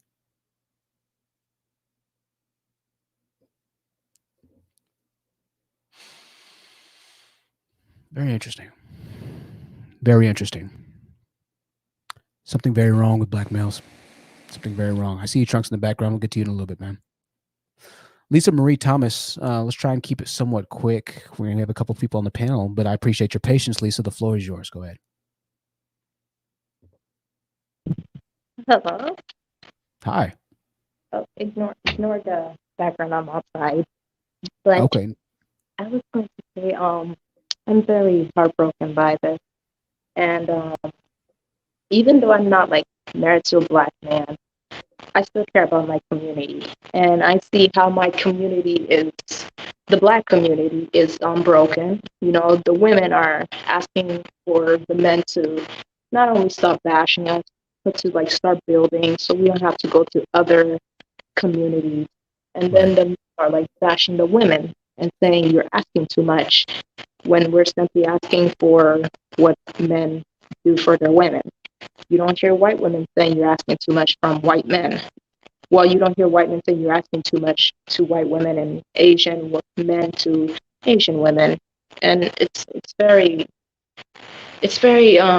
sad. And then you have people like Kevin Scamios literally bullying women for getting PhDs, but they be asking these women to help them pay bills. How do you think, like, let's just say that a little $13 wage in McDonald's won't help you pay bills. You need something, very, financial, a good job. And Lisa, I'll stop you. The sound is a little fuzzy there. It's a little fuzzy there. My apologies, but I wanted to kind of expand on what you were saying there because you brought up some good points. You see, what most black males will do is they'll give credit to every other race of women other than black women, right? For doing exactly what black women are trying to do right now, right? They'll credit Asian women, right, for being traditional, submissive, whatever it might be type women. But Asian women are the ones that are dominating in the medical field. They're the ones that are dominating in the business field, right? They're the ones that are dominating right behind white men and Asian men. Asian women are right there. But when a black woman tries to dominate in a field as well, that somehow makes her masculine all of a sudden, right? Now, Asian women dominate because that's just a part of their natural heritage. Black women are trying to dominate because they have no other choice. They have nothing to turn their back on. They have nothing to turn their back to. They have nothing to fall back on, is what I meant to say, right? And so, out of necessity, our women are needing to be their own breadwinners, right? The Asian men, by and large, make enough money to sustain a family in America. Most Asian males are college graduates, right? Most Asian males have enough infrastructure to where, as a family as a whole, they can provide economic sustainability or fortification amongst that family, right? That's just how Asians operate. So Asian women don't really even have to go as hard as they do. That's just their culture, right? Black women have to go hard because their culture doesn't go hard for them. Moreover, not only does the black culture not go hard for black women, it seeks to take them back, bring them down to the same pitiful levels that the leaders operate on. So it'd be one thing if you just, okay, hey, black women are doing good. Well, listen, hey, I'm glad black women are doing good. Hey, okay, well, you know what? I'm fine making 25, 35. I'm fine making $40,000 a year. That's cool. Hey, I'm happy. Just don't be trying to get on my case. Excuse me. It's one thing as a black male to say that, but for black males to not only be the least everything and then to start attacking the women who are trying to do better is a completely new level of of bigotry. It's wild. It literally makes no sense how how a million people have subscribed to a man telling women that their degree doesn't matter in the least economically earning community in America. How does a degree matters more in the black community than in every other community? It's wild to me. It's wild to me. Can Absolutely wild to me. I say one last thing before Um, I yeah, well, let's. I'm gonna let a couple other people go really quickly. So just make it quick. Go ahead, Lisa. Oh, I was gonna say, black men, we don't want to be your enemies. We just want you, like, start building up the community. Let us rest in our femininity. Don't worry about us. White men is your enemies, and Asian men, Latino, they're your competitors. White women and the other women are ours. So stop competing with us, and will be good. And for those people that think stay in your role, be a woman, this and that, don't be that way. Don't be threatened by a woman. Do well for you. Go try to succeed. Black women, don't let anyone stop you and shame you. And a hater will say your degree don't mean anything, but trust me, it do mean something. That's why they're trying to say it don't mean anything, because they're threatened by it. But yeah, that's all. Thank you, honest truth. Thank you, Lisa. I appreciate that. Let's go ahead and go on, ladies and gentlemen. We have a special one today. Let me tell you something. We have a special. This is a special segment. That's right. It is the comment of the day, ladies and gentlemen. Comment of the day. Comment of the day.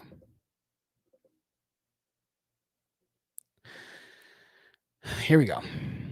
Robert Hightower said this.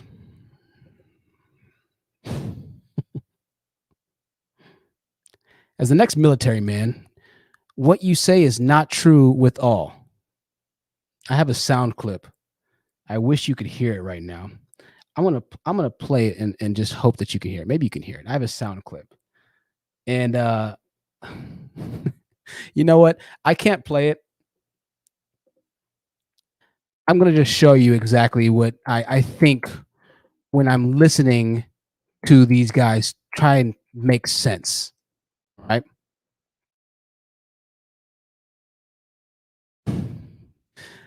Let me stop this for a second. I just gotta show you. I gotta show you, okay? This is what I think of when I hear these men talk, and then we'll get to the comment because it just gets better and better, ladies and gentlemen. This is what I think of when I hear these young kids, when I hear these dudes talk. Have you ever had a dream that you had you could you do you want you could do so you do you want him to do you so much you could do anything? Okay. That's literally what I think when I talk to a lot of black men, when I read a lot of black males' comments. I'm like, you might be jumping on to his jumping on. I don't even know what that is. Shout out to them white people. Have you ever had a dream I'm like that you had you could you do you want you could do so you do you want him to do you so much you could do anything? that's literally what I feel like. So we're gonna go ahead and get into this comment. Just keep in mind this is what I feel when I read the comments of hatred against me. These are the dudes that try and come onto my channel telling me that I don't know what I'm talking about. All right, back to the comment here. Back to the comment. Robert says, as an ex-military man, what you say is not true with all. With all, okay?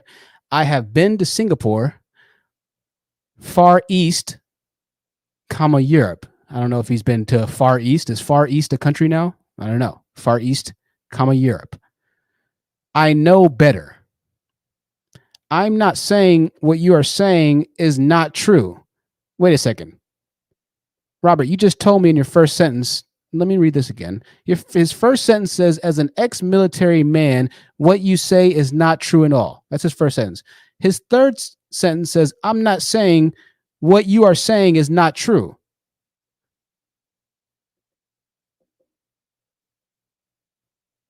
Okay.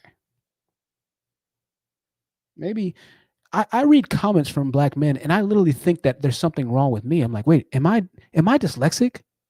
Am I reading this right? What do you okay, well, not saying that I'm not saying what you are saying is not true, but that I have experienced different. That's our comment of the day, ladies and gentlemen. Let's give Mr. Robert a shout out, and thank you for that. Whatever the heck that means, Robert. Thank you for the comment. I appreciate it.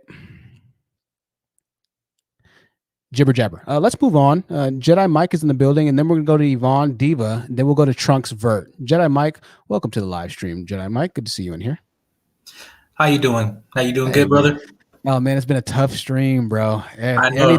Anything that could go wrong went wrong, man. It was bad. But no, man. No, shout out to you, everything you're doing, man. I'm not in my regular location now, wherever I'm working right now, but I just want to make a few comments of what you were saying on the topic. Obviously, we're talking about, I guess, one of the topics here. Oh, hello to everyone in the chat and everyone on the panel. Nice to talk to you. But one thing that I saw was that we talked about the concept of the generational wealth in terms of black men, in terms of like why are we building things, in terms of working with black women and everything like that. That's the thing in terms of we now have gotten to a point where we're breaking the generational curse in our community. Now, you mentioned the topic about Adam and Eve. Well, you have to understand in terms of where Eve derived from was from the rib of Adam. So we have talking about the same thing in marriage, that the wife, she's not beneath you when talking about submitting to leadership, whatever. She's not beneath you. She's a part of you. Same thing going to that. She's also your responsibility. Right. And you're talking about in terms of the sin. This is back in Romans. Now, I'm like, I'm Christian, I can talk about this briefly, but that's what it's saying. The original sin started with us when we disobeyed. Right.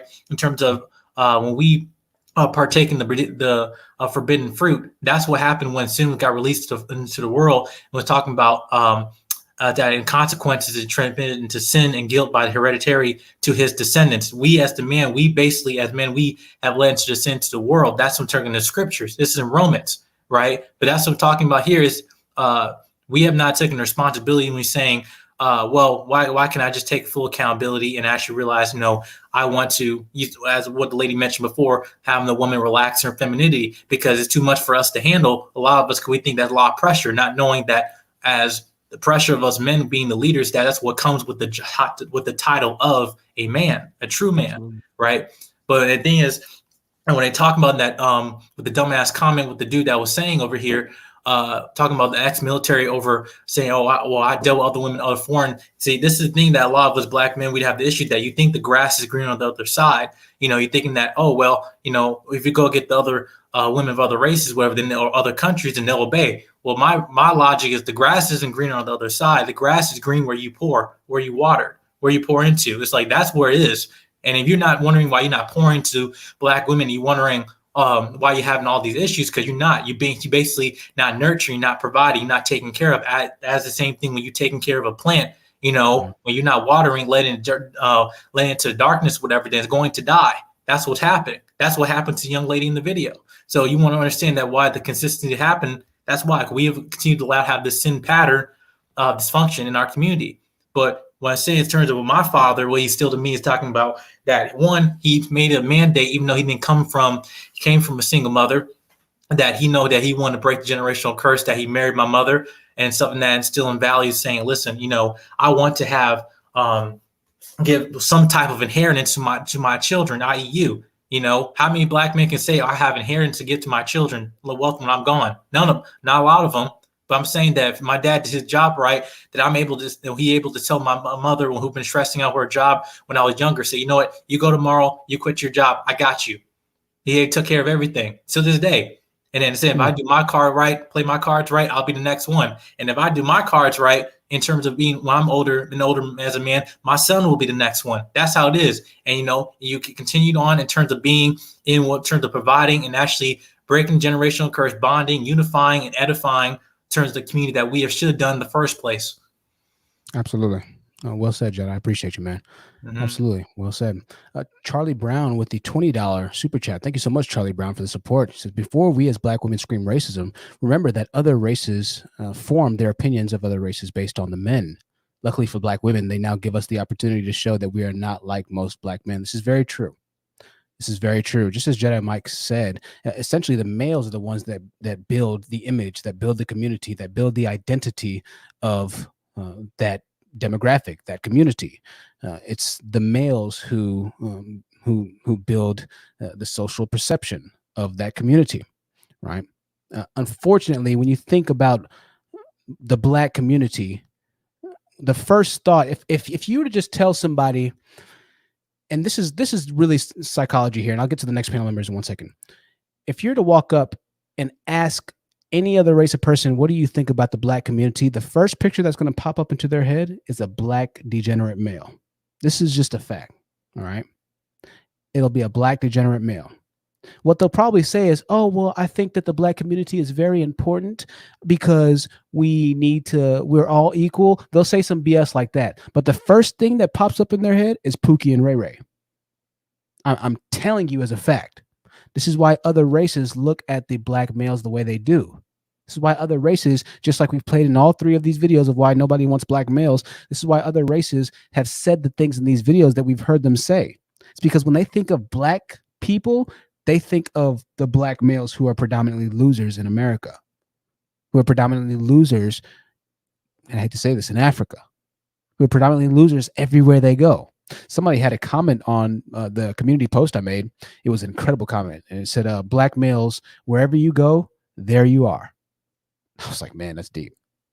That's some deep stuff right there, man. That's some deep stuff right there. Wherever you go, Black males, there you are.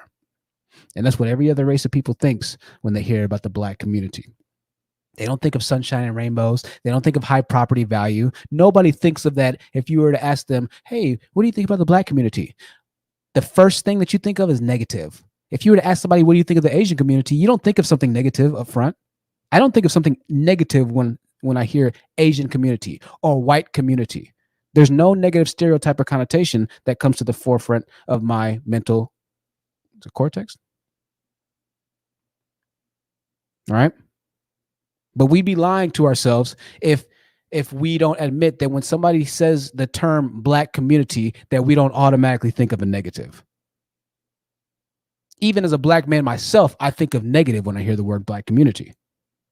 Now, I'm trying to change it into a positive, but that's just a fact. Maybe I'm honest, man. You know, I don't know what to say. Yvonne, thank you for your patience, Yvonne. The floor is yours. Go ahead. Yvonne, make sure to unmute yourself.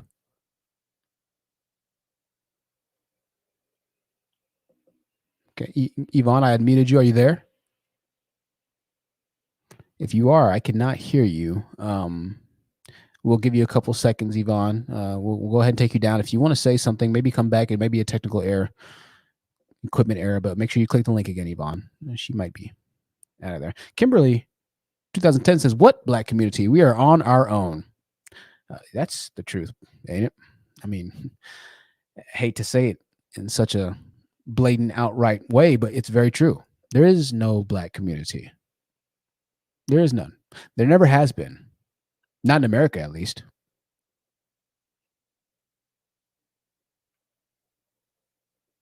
It's a very good point. Erie. Look at this Negroid's picture. This Negroid's got a picture of the Hotep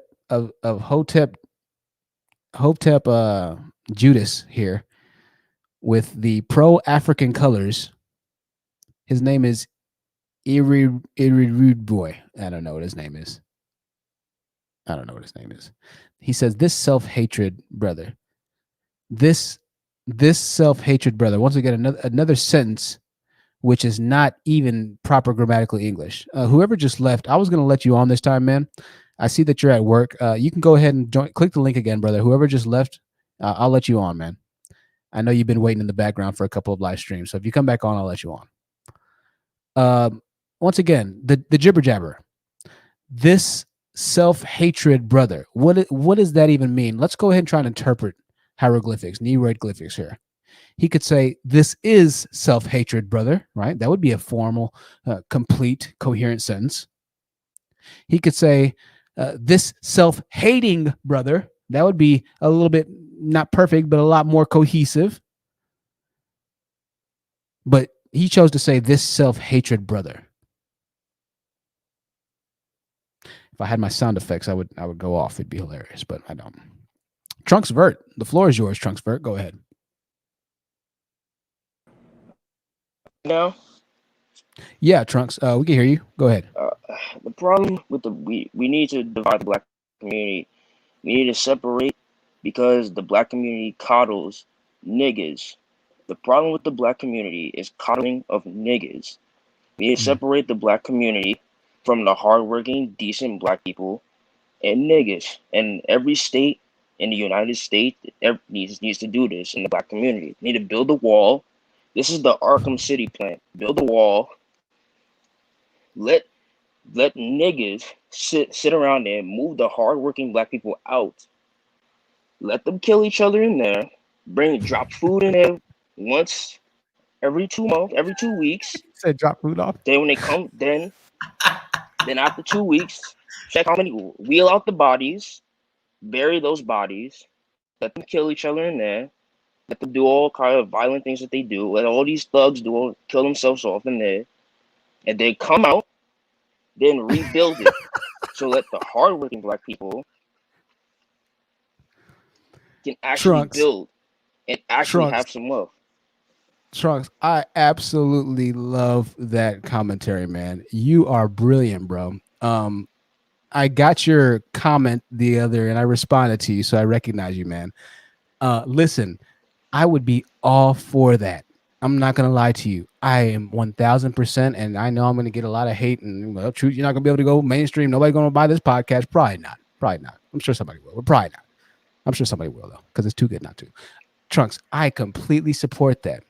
There should be a movement that exercises the demons of our community and puts them in their own little haven. Put all the gangbangers on their own little Rikers Island type city facility and let them gangbang until they want to gangbang until they can't gangbang anymore. Right? Send them purgatory. That's it right there. Create the gulag for majority of the black males who feel like they are doing exactly what they should be doing in America. We should create the gulag for them. Trunks, that is a hysterical commentary. I love it. And then we're gonna do something. We're gonna host something called the nigga games. So the thugs that actually want to become decent people of society, you're gonna have to fight for your freedom now. So now it's gonna be like one of those, you remember the old medieval times, something like that.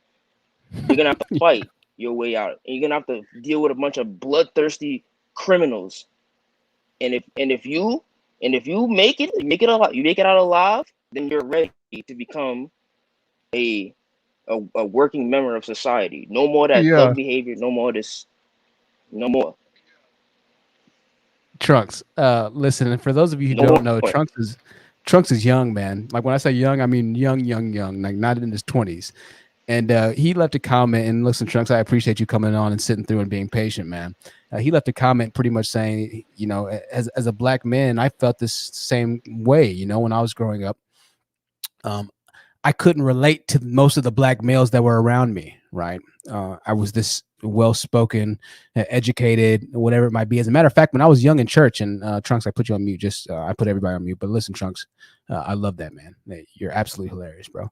When I was going in church, my family always made it really important to make sure that we stayed connected with our black roots. And we went to a black church, that we drove through certain areas of the black community because they didn't want me to lose my identity or make me feel like I'm something that I'm not. My parents were good for that. I'll say that. They wanted to make sure that they had a son that knew that he was black and he still had the ability to connect to his people. But ultimately, when I was raised, I didn't have the ability to connect with my black peer brethren. I remember one time specifically, I was in church and they were making fun of me for the way I talked. They were calling me Oreo and Dexter's Laboratory and things of that nature. and one of the kids had like nudged into me, and I guess I just had a really bad day that day. I just wasn't going for it, and so I grabbed the kid's throat, and I was just trying to, I don't know, rip his throat out. I guess I don't know what I was doing. I was just, I was like crying and angry and just whatever. And so, when the grown up said, "Boy, get off of him," and my dad was like, "Son, what are you doing?" And I was just like, he's messing with me. I'm crying, and he didn't mess with me after that day. I'll say that he didn't mess with me after that day. But there wasn't a single young black boy as I grew up that I found that spoke the same way I did. There wasn't a single one. Not one. Right? Not one. I was raised in Saginaw, Michigan. Detroit was about 30 minutes away from us. Not one talked the way that I did. And so I had a really hard time connecting with my black brethren. And this lasted throughout high school, right? One time I was in middle school, this kid named Ladane Montrell Irving. He walked up to me and he gave me a neck. He slapped me hard on the back of the neck. And I went off, right? I grabbed him, slammed him to a locker room, and I just held him and squeezed him as tough as I could. And I went for the throat again. And of course, the teachers come out there, break it up. But that was a pervasive incident that happened throughout my life. I didn't have any problems from the white kids. White kids didn't give me no issues. The Asian kids didn't give me no issues. The Mexican kids didn't give me no issues. Mexican kids every once in a while might say, "Hey, like you talk different, bro. Like, what's like, do you think like you're white?" Or I'm like, "No, I'm not. I'm just, this is the way I talk." They're like, "Oh, okay, cool." And they'd be fine with it. But it was the Negroids that would just grind my gears until I had nothing left to grind. Pause. It was always the black men that I had most of the problems with. All right. So I take up Trunks' verts rhetoric, place them all on an island, the ignorant ones, and listen, I'm not saying all black men are ignorant. I know that there's about 3 good black men out there. I know. All right. There's about 4 of them. 2 of them are on the panel right now. So that's what I got to say about that. We're going to go ahead and let Yvonne speak, and then we'll go to Latoya afterwards. Yvonne, go ahead. We'll see if your mic's working. Looks like Yvonne was still having some technical issues there, Yvonne. I'm not sure, but we can't hear you right now, dear. I'm not sure what's going on. Maybe use a pair of headphones, Yvonne, if you get the chance. I'll leave you off mute. Keep talking, and when I can hear you, then just, I'll let you know. But try everything you can right now. You're not on mute. I'm glad that y'all are enjoying the story. Mass Cass says throat moves. Yeah, I was fixated with the throat. I guess I had in my mind I was going to try and do some seriously permanent damage to them if I had the chance. Mrs. Mom said, black boys will haze you if you're different. Yeah, they definitely will, which is so fascinating to me why they take up arms for Kevin Samuels, a man who is clearly homosexual, allegedly. All right. Let this be anywhere else in America. Let it be a man that's not speaking and falling into their evil narration and notion of thought processes. Let this be any street or hood or club at the wrong time of night. Those same black men would kill a man like Kevin Samuels if he stepped on their black Air Force Ones. I don't know. What do I know? Just look at all the transsexual people, males who have been killed by black males. There's a serious epidemic going on. I don't know. Latoya, the floor is yours, Latoya. Go ahead. Omelette du fromage. That's Dexter's Laboratory. Hey, babes. I actually barely remember that. The Jedi remembers that. I don't remember that. Wow. Yeah, good one. That's for the old folks. You remember that. You're old enough to remember those days. Glory days. I love that. Well, Latoya, the floor is yours if you want to say something really quickly. Go ahead. Number one, like I said before, even though it's been a while since I've been on a panel, I've been, doing mom stuff, and I do want black men to be better. Right. They're the leaders, they're the heads. You can't ask us to fix something that you're supposed to be fixing. I'm just gonna say that. It's pretty obvious. You're supposed to be creating the jobs for us to work, making the money. I'm sorry. I'm all over the place. Forgive me. No, you're But fine. that is your job. You're supposed to do that. It's biblically stated. You're supposed to be the head. You're supposed to provide. You're supposed to be the leaders of your community. What the hell is Bastion complaining going to do other than make you look stupid and desperate and weak? Absolutely. It's the same victim mindset that's been pervasive for millennia, right? Literally thousands of years. This ability to fail to unify, to progress into something that's actually progressive as a whole, as an entire race, you know. It's I don't know. I have no idea. And not only that, but they double down the ignorance by going after the problems essentially that they created, or going after pointing out problems or issues that are directly correlated to their failed leadership.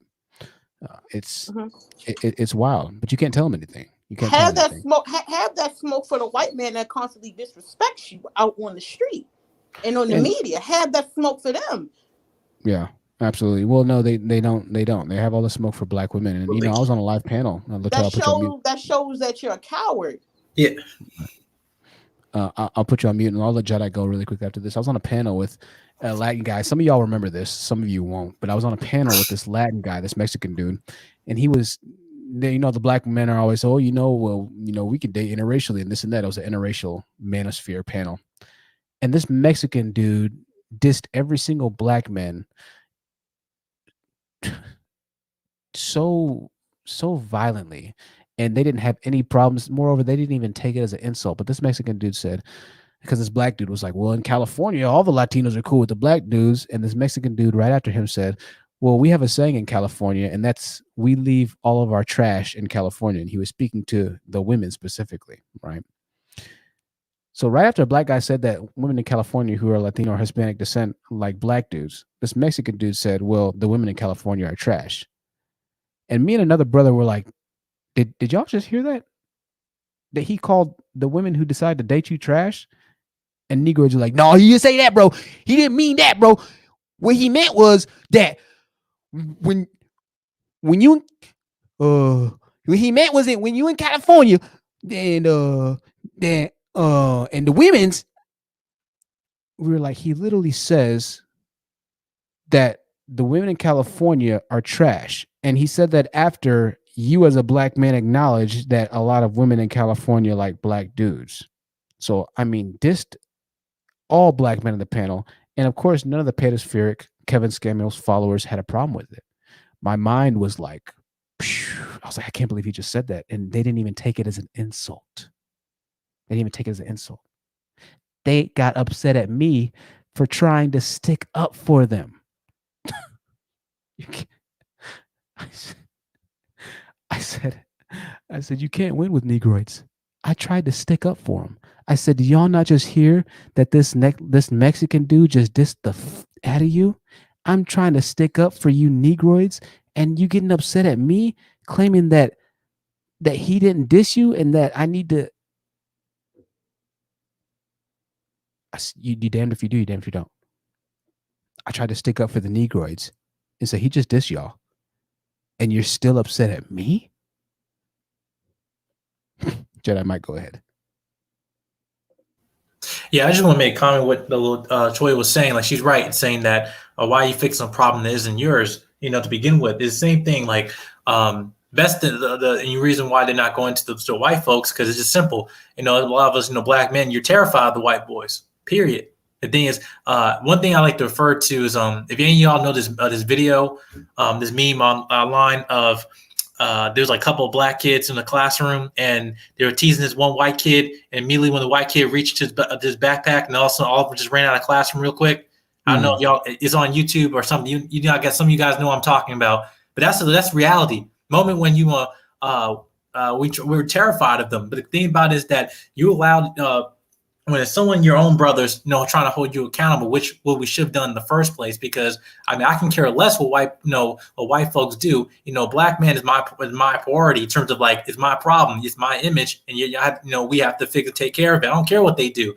But however, when we want to the reflection on ourselves, and that's where then we have a problem. It's the same thing. You, Honest Truth, and some other myself, other people included, when we try to address the problem, we are attacked. That's the same thing in the scriptures. The edifying people in the world not viewed as the heroes. Sometimes viewed as the villains. Like I said, it's when someone you're trying to help, actually trying to save somebody. Sometimes you can't save everybody. Even in scripture, you're saying you can't save everyone. When you're trying to save someone, you're trying to, let's say you're swimming, someone's drowning, you try to pick them, and they're flushing over the place to a point that, if you can't get control of them, they're going to put you in the water, and then both of you dead. So what are you going to do about that? And that's all just equipping to not only truth, knowledge to myself, but to any other Black man who watching this, who actually want to identify the problem, that you also have to understand that you have to have enough necessary resources to know actually how to save somebody, how to actually properly do it, and know that sometimes you're not going to be viewed as the hero. You're going to be viewed as the villain. Same thing. Jesus was speaking truth, but they still killed him. It's the same thing. So that's what I'm saying, is that with that it's a lot of that situation. I'm saying, what are you willing to die for? Simple. Absolutely. Absolute facts. Absolute facts. Moreover, Martin Luther King, a man they would call a simp nowadays, said, and even though I agree more with Malcolm X, said that if a man hasn't found something worth living for, it's dying for, it's unfit for him to live. And really quickly, ladies and gentlemen, I got to give a huge shout out to our Cash App and PayPal donators. Narissa sent $10 on Cash App. Thank you, Narissa, for your support to the podcast. Miss Organic Black sent $100. A message says, for keep leveling up, with 2 fire emojis. Thank you, Miss Organic Black, for the continued support of the live stream and the podcast. Really appreciate you. Miss Organic Black is one of the top contributors, up there with Kiera and Toni Morrison, top 3 contributors. Naeem actually sent $15 again. She sent $15 repeatedly, and another $5 super chat during this live stream broadcast. So thank you so much, Naeem. I appreciate your support. Thank you so much, Naeem. TNSM sent $5 on Cash App. Thank you, TNSM. I appreciate that support. And we just got a $10 PayPal donation from Kim. Thank you, Kim, for your support. Wherever you're listening right now, ladies and gentlemen, I want you to know that I appreciate you for joining us tonight. Even though it's been a rough start, you're still watching right now. Over 300 people watching right now. And I am thankful and glad that you have trusted us, the live stream panel, trusted me, the host of this show, the host of this live stream. I'm so enlightened. That's not even the right word to use there, but you know what I'm trying to say. Elated, I think, is a better word, that you have decided to join us tonight. So I hope that your shift is going well. I hope that you're relaxing. If you're headed to sleep, then don't worry. We're going to be wrapping it up sometime in the near 30 minutes, 20 minutes or so. All right. I say that, and then 4 hours later, here we are, right? But no, we will be wrapping up soon. So for those headed to bed, thank you for joining us tonight. We're going to go ahead and keep moving on. I just had to give a shout out to everybody that's donated. If you want to donate, once again, cash.app, but the actual Cash App name is $Truth Seekers, TruthSeekers. It's in the live chat, or paypal.me/TheHonestTruth. paypal.me/TheHonestTruth. The mic that you're hearing right now is brought to us by Toni Morrison. Give me this mic. A lot more boomy sounding. Got a little bit more bass in it. Like I said, not a world of a difference, but just it makes me feel so much better when I'm talking on it. Pause. Just had a lot of pause moments tonight, but it's okay. It's Just Me podcast in the building. Make sure you check out the Is It Just Me channel. She is absolutely dynamic and wonderful. If she was closer to me, I would love to have her as a co-host on my podcast and have a show potentially going. You talk about entertainment and dynamic and truth. Make sure you check out the Is It Just Me podcast. Very talented content creator there. Alex says it's giving me radio vibes. Definitely. I have something in my eye. It's like destroying my eye right now. My eyes get dry. I have an even brighter light in front of me, but it's okay because it looks great. I'm just going to have to power through it. Yeah, radio vibes is what I'm going for. And, once I get this soundboard working here, I got this little clicker thing that you'll see me kind of reaching to. It's the thing responsible for, the transitions, and it can help you control sounds and all kinds of different stuff. But once I get hooked up the right way, there's going to be all kinds of crazy things that you're going to experience. Listen, I want this to be the best experience for you guys, and all your donations make this possible. I couldn't do this without y'all. But just know that I am spending the money responsibly. I am investing a lot into this. I am. So $5 super chat from Charlie Brown. Charlie Brown says, remember that Will Smith in I Am Legend was killed by the infected people, even though he had the antibiotic. I'm sorry, antidote. I skipped over the word. For what ailed them. Wow, that's so deep there. He literally had the cure on him, yet he was killed by the very entity that he seeked to cure. That's powerful right there, Charlie Brown. That is powerful. Thank you for that $5 wisdom bomb right there. We're going to go ahead and move on to Marina. Marina is a panel favorite here. Marina, thank you so much for joining us again. The floor is yours, my dear. Hi, thank you. So I want to say about the misconception about the Black men. They think they are desirable, but for the perspective of a so-called quote-unquote preference, I will tell you, because they are very delusional, because they think if someone is willing to have experience with them, this means that they are high value and people are expecting to have marriage and family with them.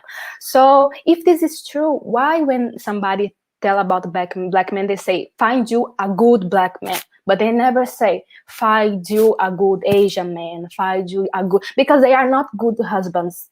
My majority of them are not good fathers. So, you know, you were talking about the Latino community. When I was in US, I had a chance to talk with these preferences, quote unquote, okay? And they were telling me about this, that they first, when they get out of their country, they look for white men. If they don't have a chance with white men, then they look for black men with money. These are the smart ones. Now the dumbest ones that are the ones that got flattered because they have a loose hair and they have light skin, and the men won't give them anything but praise, a pedestal they step in because they have this kind of self-hatred. So they will stay with this man, you know, and not receive anything in return. But they will end up single mothers. They will never get a ring, never get married. You will have to think like, why never a preference with money will marry a broke black man? But a broken black man will marry a preference, you know? So they know that. They are constantly saying that black women are undesirable, that statistics say this and that. But it's different because in US, the black women, they are not open usually. Majority of them, they are not open to marry outside of the race or have relationships outside of the race. So the men of other races are already expecting this. So they don't try for black women. Outside of US, it's completely different. You know, you don't see outside of United States black men saying that black women are the most undesirable thing. It's something from madness. By the way, I'm from Brazil, to those who don't know, but I live in Europe now because I'm studying and I have a man here. But this is just to give you guys a little bit of context. So you see how things happen. And if we try to change these things, why I am in African-American spaces, because I am Afro-Latina, okay? And image that if you guys transmit in your country, it goes broadcasting all over the place, you know? So I want black women to win. I want black women to be strong. I want dark-skinned black women to have their image, you know, upgraded like they deserve to. And that's it. Absolutely. Marina, the chat always sends their love to you when you hop on the panel, and we appreciate your perspective.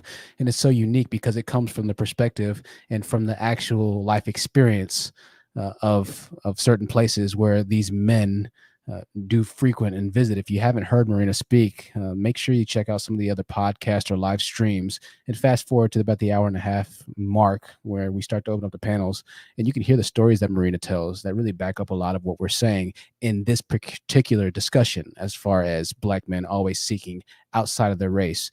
And when they finally get to the race that they seek, the realities that they're confronted with, right? Very, very, very interesting. Very interesting perspectives. And I appreciate Marina for enlightening us and telling us the truth, because they'll claim that everything that I'm saying is false. Oh, Truth, you don't know what you're talking about. You're just hating, Truth. You're just hating. There you go, Truth again. He just hate black men. Truth, he just hating us. All of me. You don't think that you think hey, all the black men is bad. I'm gonna knock his furniture out of his mouth because he just always be trying to take down the black man's image. The black man was the king, and yeah. Right. All right. We had 2 more donations that were just emailed to us. 2 more donations that were just emailed to us. 3 more donations that were just emailed to us. I have to give a huge shout out to Narissa. Again, Narissa with the $10 donation on Cash App. Once again, Narissa with the $10 donation. Thank you so much, Narissa, for the $10 donation. Once again, I appreciate y'all. Let's go on to the next donation contributor. Tamika sent $10. Thank you so much, Tamika, for the $10 donation. I love your username, by the way. I love that username. It's awesome. Thank you so much, Tamika, I'm sorry. Forgive me, Tamika, my ignorance here. I try and read too fast. And I mess myself up. The $10 donation. Kiera has once again, ladies and gentlemen, sent $50 donation on this live stream. Kiera 101 space 0 for the $50 PayPal donation. Listen, I can't thank y'all enough for the donations. This is a very tough stream mentally, but the show must go on. And to know that y'all are actually enjoying the show, and not just enjoying it, but that y'all take your hard-earned money during a pandemic, during a time where money is really, really tight to support everything that we have going on here, is you're responsible for all this. And I just can't thank you enough, man. Can't thank you enough. Can't thank y'all enough. It's going to get even bigger and better. The numbers are going to go up higher and higher and higher. It just will, it just will. This is going to catch fire. I believe in it wholeheartedly because y'all believe in me, So I'm blown away, man. I really am. I'm blown away. I was just telling somebody actually at the store, he was like, what does that do? The little thing that I bought for the transitions here. He was like, oh, what does that do? And I was like, well, it's for streaming and everything like that. And he was like, oh, you stream? And I was like, yeah. He's like, you're on Twitch? I'm like, no, I'm a YouTuber. I talk about issues. I don't really get into it too much unless I feel like, I can talk to him, and then I'll talk to him about it. And I did talk to him about it. I said, yeah, I pretty much tell black men that they need to get their ish together. That's what I told him. He was a black kid. And so he was like, yeah, I'm gonna look you up. I'm gonna check you out and everything. And he was like, so you do well on it? And I was like, you know what? I don't have 1 million subscribers. I don't have 100,000 subscribers yet. I know I'll get there one day. I know I'm gonna get there now. There's a time when I didn't think I was going to get there, but now I know I'll get there. But I said that I have some of the most loyal and hardworking, hard-earning, generous people that I think anybody could ever have on YouTube. I look at the numbers and I see 329 people watching right now. I could go to a live stream channel right now, and just for example, I'll show you guys, right? I'll show you guys exactly what I'm talking about. This blows me away, and I speak with some of the members about this, right? Every once in a while. Let's just take this for example. When I talk about how loyal you guys are, how supportive you guys are, let me show you something, okay? Let me show you something. This guy, I am Marco, and we talked about him recently, right? He has 52,000 subscribers. He's live right now, as a matter of fact. 52,000 subscribers. You see this right here, right? 52,000 subscribers. He's live right now. He has 129 people watching. Okay? 52,000 subscribers. He has 130 people now watching. I have 3.7K, 3,700 subscribers. I have more than double his live viewership. That is powerful, ladies and gentlemen. My live viewership to subscriber ratio, my view to subscriber ratio, I get more views on my videos than I have subscribers. That's typically not the way it goes. Typically, if you have a channel with 100,000 subscribers, he'll have 20 to 30 to 40 to 50,000 views per video. This channel is the complete opposite. My views completely outweigh, and it's because of y'all that the numbers that I push, YouTube sees, and they push me as well. Not to mention the donations. YouTube sees that there are super chats coming in, and they're like, oh man, well, we can make money off of this live stream, so let's just push them out there. This is why the numbers are steadily growing, right? It's fascinating. So I just had to show you guys that. I was speaking with Shrooms. Shout out to Shrooms. It's very deep. I was watching a live stream of this gamer guy's channel. He has 1.2 million subscribers. He had 249 people watching him live. 1.2 million subscribers. It's very interesting. It's not all about the subscribers. It's about who supports you. And that's with everything in life. You have to look beyond the numbers, beyond the veil. You have to think it's deeper than rap. And here we have an excellent community, which is growing, and I'm thankful for it. So thankful for it. Queen Mercy says, te amo, THD. Te amo, Queen Mercy. Igualmente. Marina says, you will get there for sure. Absolutely. I believe it. Absolutely. Pink Butterfly says he definitely bought most of his subbies. He has a couple of videos which are like 500,000 views. It's just that it's not the community of that we have here, you know. What we have here is something that's eventually going to transcend generations. These videos, once they're imprinted onto the internet, are going to be here forever. And these are going to be the type of videos which go on to change the trajectory, hopefully, of the community one time or at one point or another, right? In 10 or 15 years, these videos will still be here. And my goal is that in 10 or 15 years, the discussion and the narrative about our women will start to change, or will have significantly changed. 10 or 15 years, where this platform, where this channel is going to be, it's going to be in a completely different exosphere, right? If you look back a year ago on my content and where it is now, there's no comparison. No comparison. As a matter of fact, I'll bring up a video I did a year ago. I know I'm talking a lot, but it's kind of a special stream. I see you as well, waiting, the woman that doesn't belong to you. I'm going to come to you in 1 second, dear. I might go 2 years back. Let me see. We'll go a year ago. We'll go a year, 2 years. Let me see. What's the date today? July 23rd. Okay. Let's see what I was doing in July 23rd of 2020. All right. I'm going to have to go quite a way back.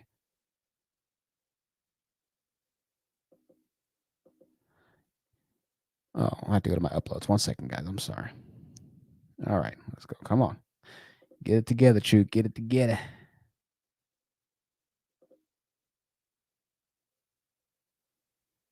All right. You want to see what type of videos I was making? I'll show you. Here we go.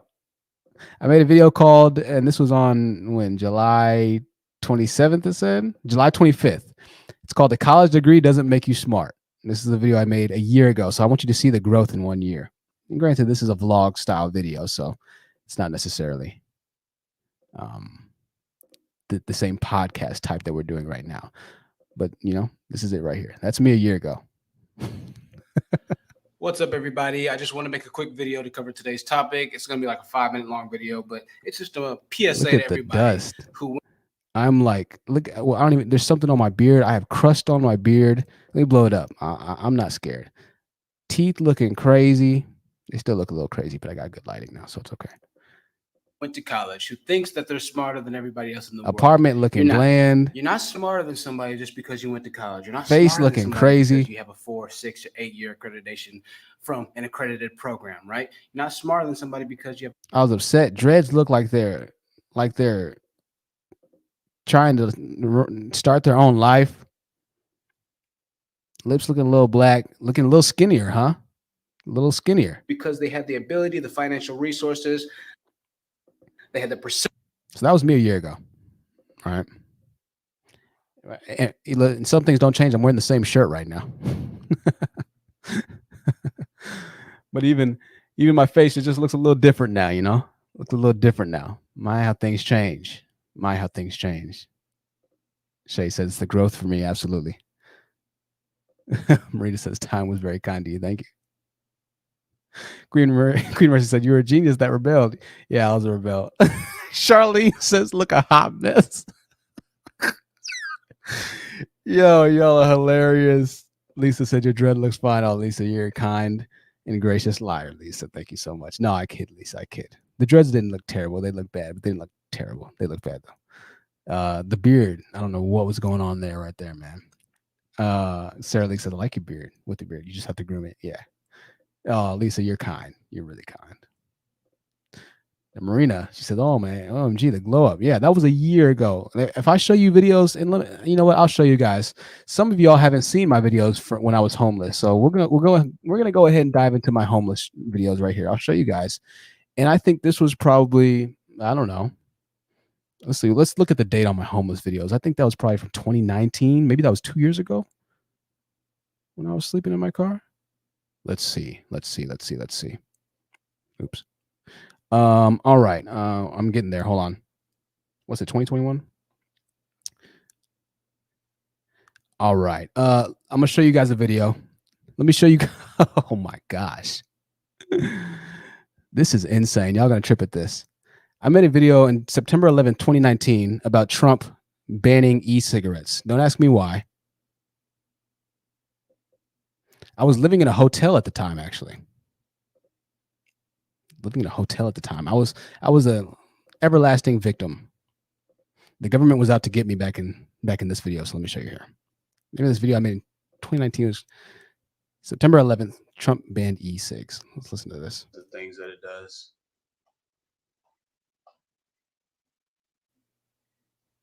Why would the people that are supposed to protect and watch over the people destroy the people instead? Well, money. I just saw that Trump's banning, as of an hour ago, electronic cigarettes and vapes. I don't know what I was talking about. Notion.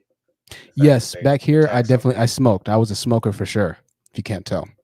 And then we'll go back.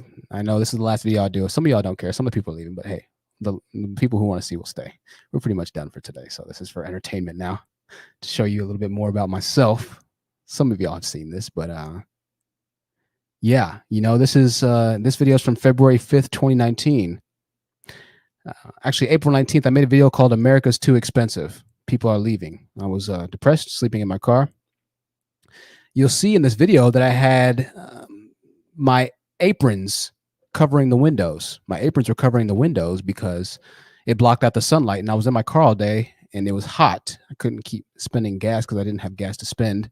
So I used my aprons to block out the window. So a lot of you guys have been following me for some time now. Actually, not a lot of you guys have been following me for about 9 months. I think I've had the channel going, and I haven't put a video up in a little bit because I've just been going through life and yada yada yada, getting ready to go through a big move and not sure exactly what to do. And in the process of trying to find where I wanted to move, I started analyzing, rents and where to live and where would be the most. My eye looks like a little swollen. It's weird. Where to be. So that was me, man. That was me. Not what was it, September? So that was coming up on 2 years. No, coming up on 3. I can't do math. Not 2019, 2 years. Yeah. Ice Cream Cake says it doesn't even look like you. Absolutely. All right. This is why I preach about all these Negroids who get so upset at me. I'm like, listen, bro. You can really change it, man. You can change it. You can change it. It's all up to you to change it. If you're failing in life, it's up to you. Figure out something that works. Figure out what you're passionate about. I've always been passionate about talking. I've always been passionate about what's really going on. But when it finally hit me, the position that I was in, that's when everything changed for me, man. When I finally accepted why I was in the position that I was in, which was nobody else but my responsibility, which was nobody's fault but my own, that's when everything changed for me. That's why I make these videos. But you can't help those who don't want to be helped, man. So everything that I stand for is just making yourself a better person, making yourself a better man. That's why I do these, because I want you to see the way that everybody else sees you. I want you to finally be able to observe yourself from the outside looking in. Since you'll reject what I have to say, I bring you what other people say. I bring you the cultures. Other people bring their cultures, bring their life experiences from all around the world. We have people call in from all around the world. Marina, she lives in Brazil, but she lives in Greece now, or Europe. South Africana Mommy, who is in Africa right now, who calls in. We have people that call in all the time. ZC, who's from London, who calls in, or from the UK, who calls in. People literally from all around the world call in and give their experiences and back up everything that we say on this channel. But yet somehow you still think that I've got it all wrong. My own life is a direct reflection that, you know what, maybe I don't have it all wrong. Maybe I'm starting to figure it out a bit more. I have personal satisfaction and happiness with what I do. I'm comfortable now. I'm at peace now. I don't have to worry about being homeless or being in a certain situation anymore. It's not just all because of YouTube. YouTube is a great big part in that. But I have a job outside of YouTube that I studied for rigorously for 2 months, passed the test, and now I have a decent paying job, right? they'll look at me, and the men in the pedosphere who have a hard time getting women, they'll look at me and say, "Oh, the only reason you got women is because you pandering for the women. That's the only reason you got women." It's not the only reason why women like me, right? I'm not saying I'm just Tyson Beckford walking around here.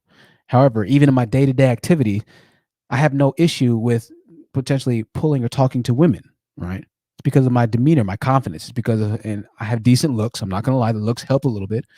But even then, when I walk in wearing my suit and my leather boots, or when I walk in wearing, a collared shirt with a nice looking kind of designer tie and a little watch right here. This was given to me by my father, by the way.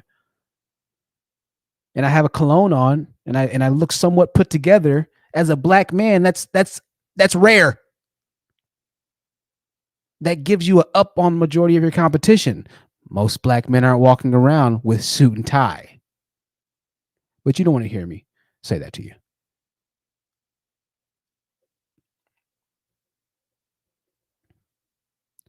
Damned if you do, damned if you don't.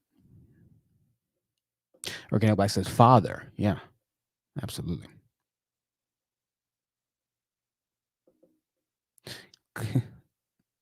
Glitches over me where it says, that's what's up, your pops. Yeah. Alex says it's the baby face. Thank you. Tony Morrison says the manosphere needs to pander to women. They wouldn't be so lonely and miserable. Right. I mean, my gosh, if that's the case, if you're just upset because you think I'm pandering to women all the time, and you see it'll never make sense to me. If you want women, because this is why most of them are in the pedosphere, right? This is why most of them travel to Brazil and DR and Colombia for sensual conquest and crusades, because the adult service women here, the escorts here, don't take black men, so they can't get laid. This is why they go, right? If I was one of those guys who had infinite problems with women, and I came to my channel and saw a dude like me who had mostly women in the chat, I would take a step back naturally and say, okay, you know what? I might not agree with this dude, but if he's got women that are interested in him, then maybe I should just, I don't know, maybe I should just figure things out a bit more. That's what I would say. I would say, well, you know what? Even if he is pandering, he's doing better, so maybe I'll just pander.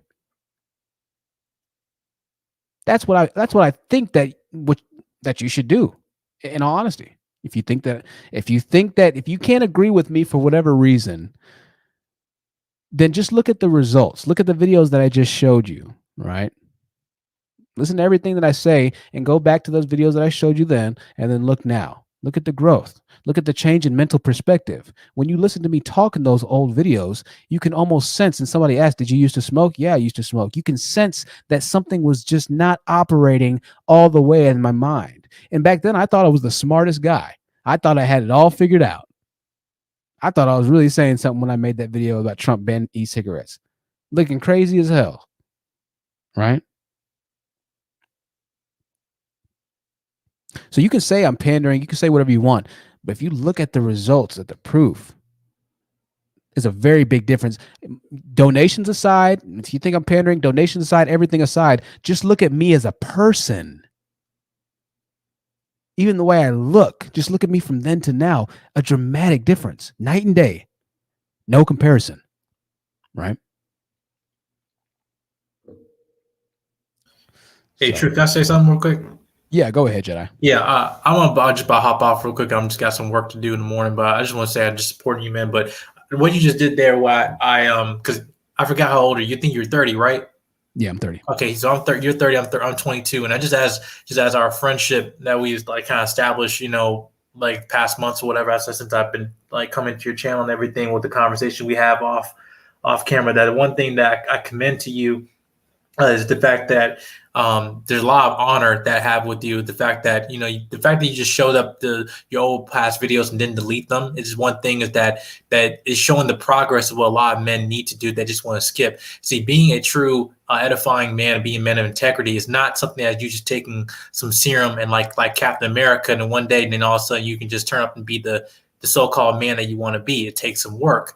Same thing with me. I'm not going to say that, to my own horn saying, yeah, I'm 22, like I'm the best man out there. No, I got a lot of work to do, but I know I came a long ass way from where I was, but I still got some ways to go. But the thing is that what you just did there, what I think a lot of men did, is the fact that they just calling you out because you actually did the work that they didn't want to do. It's the same thing. I just made a reference to Captain America, how he was the last one running, in the first Captain America movie, when he was running, had no serum, and everyone was trying to reach up to the top of the flagpole, try to grab the flag so they can get an easy ride back from jogging all day, and everyone couldn't get it. But all of a sudden, he was the last one running behind, and he actually took the flag off because he took the whole pole from the bottom because he outsmarted them. That's basically what you're doing. You're outsmarting because you're intelligent, but also you just had wisdom, the fact that a lot of things that it triggers a lot of folks who do not want to breed progress. But things, like I said, progress is not easy at all. Same thing, you being an edifying person, man or woman. It's not easy being in this world that you being an edifying person, because you can be called out for it. But that's what I'm saying. That's what we call the scarcity of what it is to be a true individual, a true individual of integrity. But and that's what one things that as men, when we're talking about what are the qualities of narcissism, which that's one of the videos I'm about to be working on soon. But one of the things is that any inhibiting traits that we might have, that we have to detox from it. We have to prune it out. So when you're getting lost, like you mentioned about subscribers, Kevin Samuels right now, he's celebrating with 1 million subscribers and everything like that. All of it is basically just a bunch of BS, but like I said, it's going to fall eventually, like everything that is not built with a strong foundation. And to the men encouraging you, saying that is pandering, of you talking about that you speaking wisdom and you talking about of actually protecting our women. But listen, there's one thing you actually doing your work as a man. You actually are being the provider, being the leader. Black women will support you like no other women on the face of the planet. That's not pandering. That is fact. So one thing you talked about is considering that we as a people, we do our work, we are unstoppable as people. So that's what I'm saying. I commend you, bro. But I'm about to get off, and I'm just saying, love you, bro, and I'll talk to you soon. Appreciate you, Jedi. It's always good to have you on, man. You want to know Jedi Mike, ladies and gentlemen. Jedi Mike 7 on YouTube. We'll bring up his links really quickly. We'll see you soon, Jedi. We'll bring up his channel links in 1 second. A couple of new panel members on. We'll let you go in 1 second, Alexander. And the woman that doesn't belong to you, I'll let you go as well really quickly. I know you've waited for a long time. Just bring up that links here. You on. I might cover the wide array of concepts and sub videos, and he covers a lot of movie articles, and he ties them all into the central message of what it is to be a good man. So he's a new YouTuber, and I'm excited to see him grow as he partakes and departs on his YouTube journey. So let's go here. Jedi Mike. 285 people still watching. 285 people still watching. Link right there. Let's go ahead and go on. Vetted Epiphany says, I like the new scenery. Thank you so much, Vetted Epiphany. Yeah, just wait until a couple of streams. The next live stream, we're going to have everything. I know I keep saying that, but y'all like it already as it is. So thank you so much. Glad y'all are enjoying it. I like it as well. It definitely looks a lot more tranquil and peaceful. Since we do most of our live streams at night, I want it to be a more relaxing environment, So able to upgrade. Thanks to y'all. So thanks again. The woman that doesn't belong to you, thank you for your patience, my dear. The floor is yours. I know we're kind of all over the place, so cover whatever you'd like to. I'm just trying to make it a little quick and efficient, okay? Okay, and I hope you could hear me clearly. Yeah. Well, we always hear a bit of bass in your mic. It's really bassy. But are you talking through a headset? Yeah, because when I speak without it just the sound is just really bad. So even though it's a bit bassy, I just hope you can try to. Yeah, we can hear you, dear. No problem. So I just wanted to. So when you mentioned about the Mexican guy that went into the panel, I think you mentioned that in one of your own videos and stuff. And I just wanted to say that people like you, like us, when we try to speak for ourselves, and even try to look out for the community, we are viewed as public enemy, and it's really sad because you expect your own group of people to really just not just only make sense out of what they're trying to say subliminally, but just take action. Like, listen, bruh, or is this like, what are you trying to say? Are you trying to say that I'm this? No. And the problem is that they're thriving in their own ignorance. Like they were too comfortable, and they just, I guess it's just they felt like they didn't want to feel like you were messing up the vibe, so to speak, or whatever. But at the end of it all, it was to protect them. It's to protect your people. You're letting it, not you, but they had an outsider subliminally speaking bad about them, saying that trash is accepted in California. Anybody with a rational mind would react. Like, you're not going to talk to me as that way. But this is really sad, and it's just sad that they're not being proactive, and taking the responsibility to defend their own. They'll rather just attack you for having a mind, not just for yourself, but just for your own people. But they see you as you're just the public enemy, you're the party pooper, and this is bad. This is really bad, Absolutely. Yeah, absolutely. Thank you. When it doesn't belong to you, I appreciate that. Very well said there. Very well said. We have some simp love in the chat. Simp love in the chat. I love it all. Y'all's comments are absolute hilarity. I watch the live streams back sometimes and I read the comments that I don't get to see because not every comment actually pops up on my feed in StreamYards. And I see the comments that I didn't get to see and I'm floored. Y'all are so funny. If we ever have the ability and the time to have like this convention or this maybe tour where we do live shows where some of these men who claim that they want to knock the furniture out of my mouth can test their luck. Keep in mind, I will be traveling to only predominantly states that recognize Texas license to carry license, except for New York. We're gonna have to make a stop in New York because I know a lot of you are in New York. But if we ever do have like this live show type function where we have like an auditorium that can seat maybe 500 to 1,000 people and do this type of show live where we have people come in or where we have dudes actually come onto the stage, and I don't want to say too much, but I'll give it away because who cares? Kevin might do something like this, but if he ends up doing it, just know that I came up with it first. And if I do it, it's going to be a lot better. But if we have people that actually come up to the stage and have a live version of everything that we're doing now, it's going to be complete and utter.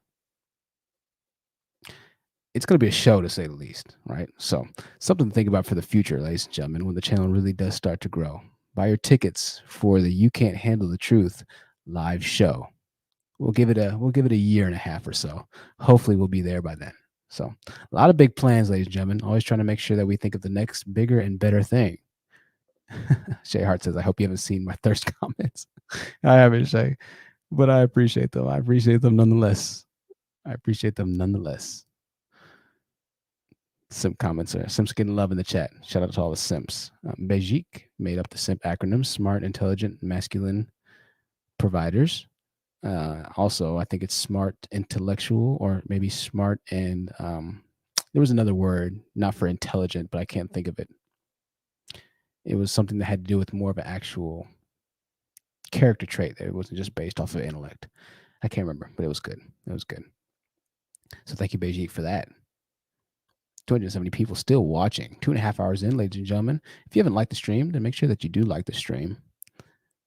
Once again, I want to join you thank you for joining us tonight on this smooth night, smooth sailing podcast on the Truth Seekers Live Network. It's about 12:13 in the morning, and it's about that time. We're going to ride this thing on out. That's how they always talk, them late night radio station people. Like, bro, just play the damn song, bro. Come on. It's about that time, y'all. You know what time it is. We gonna go ahead and get it done. Hilarious. Absolutely hilarious. Make sure that you keep up with us in our communications offline on the Discord, ladies and gentlemen. The Discord, the official Discord. Drop the link in the live chat. Join the Discord, and we get it popping offline. Not really, it's not that active, but have a couple people to reach out to when we're not live. Okay? Link for the Discord right there.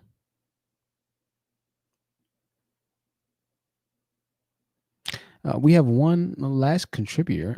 One last commenter and a contributor. As I said that, DH with the $5 super sticker. Thank you so much, DH. for that support. Thank you for that $5 super sticker. Alex says the voice. Kizzy says it's 1:14 in the morning for her. 1:14 in the morning. She's on the Eastern coast.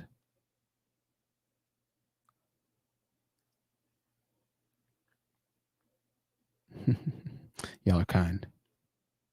A Maddie D with the $50 super chat, not super sticker. $50 super chat from A Maddie D. She says, thank you for your hard work and intelligent perspective. Also, thanks to the Is It Just Me podcast for making me aware of THT. Well, thank you to Miss Ann over at the Is It Just Me podcast for that support and for showing Maddie D our community here. And thank you, Maddie, for showing support to our community, to the platform, to the channel, and just for watching. Thank you for being here, Maddie. But thank you for that $50 super chat. I really appreciate that. Really appreciate that. I'm glad that you're enjoying. I'm glad that y'all still rock with me, even in my downfalls, so to speak. A lot of y'all say I'm too hard on myself, but I'm glad that y'all have really actually enjoyed this stream. And that y'all had the patience to sit it out and that y'all enjoying it now. That's why I'm kind of just letting it go on right now. You can leave if you'd like to. But I got a comment the other day that said, you know what, you need to just start making live streams where it's a little bit more chill sometimes too. You don't always have to be going so hard, right?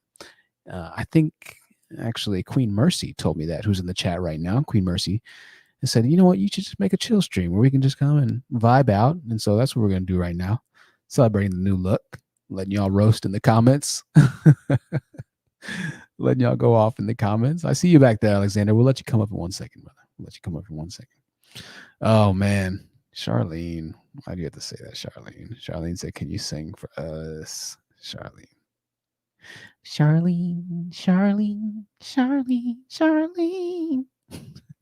Really, it's Jolene, not Charlene. Good Mercy said, we rock with you, boo. Oh, she said it again. I cannot. Y'all, I'm really terrible at singing. I do it simply to entertain y'all. I do it literally just to entertain y'all. Let me go ahead and think of a song, man. I think it's time. I think it's time to go ahead and dust off the old vocal cords here. I'm feeling it right now. I'm feeling it. I'm going to sing right now. Do my vocal exercise. La, la, la, la, la, la, la, la. All right. La la la la la la la la la la la. All right, here we go. Let me think of a song real quick. Somebody name a song really quickly. Let me sing. I want to sing some Brian McKnight. I'm gonna sing a song that I have no reason to be singing right now. Sing a song that I have no chance. I should not be singing.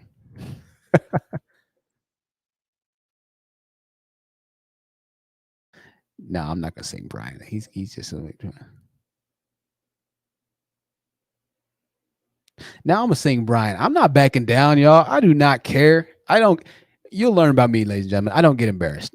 Sometimes I'll get upset. I don't get embarrassed though. That's one thing, and it works out to my detriment a lot of the time. So I'm gonna start with some Brian McKnight.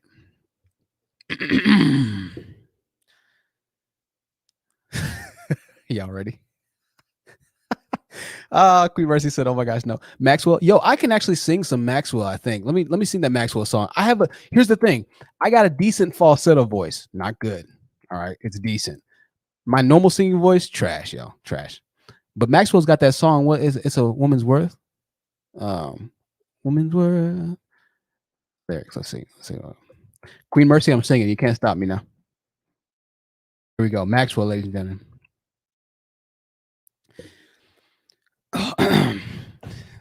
It's gonna sound so bad, yeah. Here you go.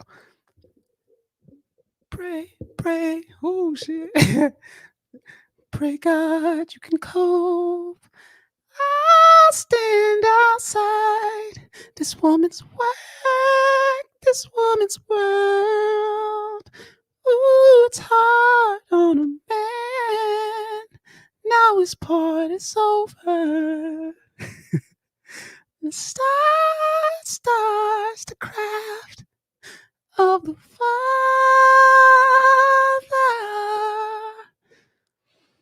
I know you've got a little life in you, girl. I know you've got a lot of strength left. I know you've got a little life in you, girl. I know you've got a lot of strength left. I should be crying, but I just can't let it show. I shouldn't be hoping, but I can't stop thinking all the things we should have said that we never said. I'm done. I'm done. I hope y'all enjoyed that. This is pure entertainment. Y'all's comments are crazy. I love y'all. I love y'all. Okay, we got some more people that join the panel. Okay, here we go. I'm gonna sing one more. I haven't embarrassed myself in that yet. Let me sing the Ed Sheeran and welcome to Kiera, top donator and contributor, and Lillian, and welcome back, y'all. All right, I'm gonna sing my Ed Sheeran. I think I sang Ed Sheeran last time. But guys, dang it. No, you know what I'm gonna sing? I'm gonna sing, man, this song hits me too. Show Me the Meaning of Being Lonely. Y'all remember NSYNC or was it Backstreet Boys? Man, them white niggas, man. Them white niggas was on some stuff, man. Let me sing this. They said, show me the meaning of being lonely. So many words for the broken heart. It's hard to see in the crimson love, so hard to breathe. Walk with me and maybe nights of light so soon become wild and free. I could feel the sun. Your every wish will be done. They tell me, show me the meaning of being lonely. Is this the feeling I need to walk with? Tell me why I can't be there where you are. There's something missing in my heart. It's beautiful, man. It's a beautiful song. Not a song to listen to when you're depressed. All right. It's enough singing for the next 10 streams, y'all. So y'all have gotten your fix of my horridness, and we're moving on. But thank y'all. Marina with the dancing emojis. Y'all some of the sweetest liars ever. We're going to go to Alexander Brandon. Alexander, thank you for your patience, Alexander. Then we're going to go to Kiera and then Lin. Lin, I know you wanted to say something. Alexander, I appreciate you and your constant support, Alexander. Thank you so much. Alexander, the floor is yours. We'll just try and make it quick, okay? Go ahead.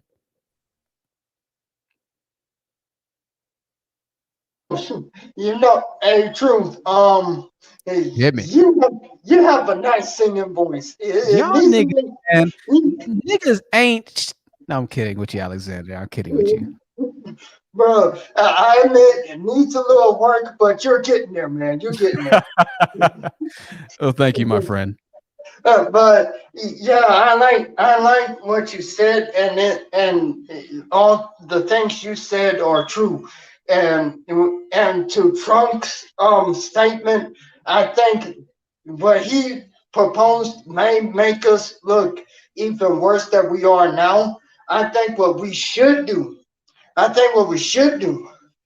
is, the people who work and don't complain pack up their stuff and go and build another community, and we have the ones that are into Kevin Samuels and everything stay right where they are, and we build them all around us. Yeah. Hey, Alexander, I completely understand, and I agree with you. Yeah, you know what? If they feel so strongly about how they feel, then they should just form their own little community, their own little island, and their own little homoerotical thoughts, and just congregate together for the rest of their lives. Alexander, that's a great point. I'm glad that you said that, Alexander, and I appreciate you always coming on to join and add meaningful commentary to our rhetoric, Alexander. So thank you. We're going to move on to Kiera. Kiera 101. space 0. Kiera, I don't know why I like to say the numbers in your name, but I just find them interesting because the 1010 is computer program language. And so I'm obviously somewhat of a nerd, and I really like that. It's very quirky, just like you, Kiera, in a great way, might I add. I love Kiera's quirkiness. Kiera, the floor is yours, my dear. Thank you. I didn't notice that either until you just said something. I'm a bit of a geek myself, and I do love computers, so that does kind of work. Nice. Awesome. Well, I know that you're here for most of the streams, and I just want to personally thank you, like always. I can't thank you enough, Kiera, for supporting. But I hope that you enjoyed this stream, and the new look. Is it sitting well with you? Oh, I do love it. I always love every stream, but this is a nice look. This is a good vibe. We're all having a good vibe tonight. This is good. Absolutely. That's it right there, Kiera. Vibing out, and every once in a while, it's okay to go ahead and take an intermission from our usual, and just vibe out, because sometimes we just gotta really enjoy life, and we're always progressing and always working to make ourselves better, but we gotta enjoy life too. Absolutely. We're not going that hard tonight, but there was something that I was kind of thinking about while the weekend and life was going on. It just kind of popped up one day. I was like, all this destruction and all this chaos that's going on right now, it's just that eventually this is all going to die down, and it's all going to be said and done. Just the people that are on the wrong side, how are you going to come back from this? Right. This is going to be hard. This is going to be a hard one to come back from, because the whole world is watching. All this is being posted everywhere, so this is going to be a hard one to come back from. So, I said Alexander. Absolutely. And this is what we always say, Kiera. I'm so glad that you brought that point up. It's like, dude, after you get ready, or after you fully destroy your entire community, you're not going to have a community to go back to, because the Asian community don't want you. The white community sure as hell don't want you. And the Hispanic community sure as hell doesn't want you either. So Negroids are tearing down the same community that they're going to expect to embrace them with open arms. And other communities are just looking and laughing from the outside right now. Like, oh, they're going black men furthering enslaving their own people, just as they always have. Niggas. We can always count on a good old coon. Coon's gonna coon. Niggas. Complaining about the white man. They're the worst ones for us. I would do want to say this for those of you who are on the fence, or who are thinking about turning this way, or even if you're halfway, or even if you're thinking about going the way honest truth goes, please do yourself a favor and just try to find your own truth, whatever that may be, please. Absolutely. Don't take this road down just because someone else is doing it, or because you heard something, or because you think you may know. Go out there and live your own life experiences and find out for yourself what the hell is going on in this world. Take a look at life and for what it is, and just go out there and have your own experiences, for the love of God. Do not rely on other people's experiences, because you don't know, and there's multiple sides to every story. Absolutely. So well said, Kiera. So well said. If it's not in you, and dang near make sure it's not on you. Try not to curse as much. Well said, Kiera. A lot of guys will see this and they're like, oh, well, if it's that easy, I could just go ahead and just start a channel, or I could just go ahead and start talking about black men too. No, it's not that. People can tell when you're sincere or not. People know when you're faking it, when you're faking the front, right? People can see when you're tap dancing. You either believe this or you don't, right? Either believe it or you don't. Yeah, I don't want to spill any womanhood secrets, but we are women. We hang around women all the time. We can tell when someone's being disingenuous and when they're being for real. It's once when you've been around those people for so long, it's very easy to tell. You got to remember, not everybody grows up with this happy-go-lucky family or friends or positive energy around them. A lot of people are surrounded by a lot of people who are very bad. So by the time they grow up, if they've been around that type of energy, even for a little bit or multiple times, the same scenario keeps recurring, they're eventually going to pick up on that. And it's going to be very hard for them to deny what's in front of them when you're telling them, when you spit in their face and you tell them, oh, no, it was just rain. No, I know what you just did. You spit in my face. Absolutely. Come on, guys. We gotta be smarter than this. Come on. We gotta catch up with everyone. We gotta all do better. Absolutely, Kiera. Absolutely. Perfectly said. So well said. T. Thorne agrees with Kiera. She says we could detect bull. Absolutely. least Marie says exactly. Yeah, people can tell when you're faking, especially women. Women have that sixth sense. Women recognize emotions. They're very good at that. Women are masters of emotions. So we're going to move on. That was a great word by Kiera. Thank you again, Kiera. Linlin, the floor is yours, Linlin. Thank you for your patience, my dear. Good to see you again. Oh, yes. Thank you so much for giving me a chance to come back on again. I'll keep it brief. I just wanted to say the fact that you did not delete your videos is, first of all, like, thank you so much for even like having the balls to like not delete those old videos and show us like in a matter of years, all you did was change your mindset, get a job, and your entire trajectory of your life is completely different than where it was at before in a matter of a few years. And, just relating it back to, Black men and this road that they're on, this destructive road that they've been on for a long time, we go to the same schools. I'm talking about, Black men and Black women. We're in the same communities. We start off with the same, in these same communities. I grew up in the same hoods. I went to the same elementary school, junior high school, right? Mm-hmm. The only difference was we're studying, right? We're studying, we're applying ourselves while you're running the streets, while the women are in there reading their books and trying to get into got scholarships to get into good universities. The boys are just running the streets.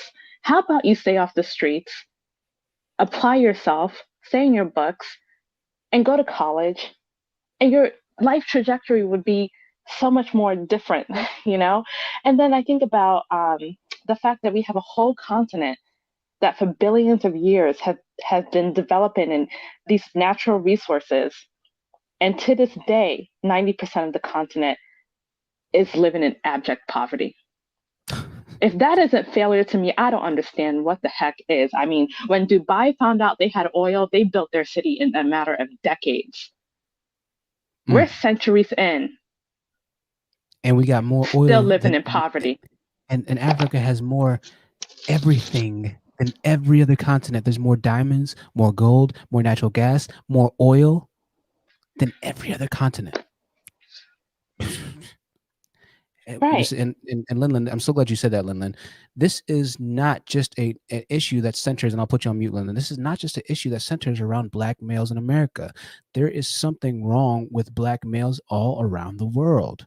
There's something fundamentally off with Black male leadership. This has been happening since the beginning of time, essentially. Because if we want to be completely honest here, right? If we want to be completely honest, even the white scientists agree that Black people were the first people on the planet.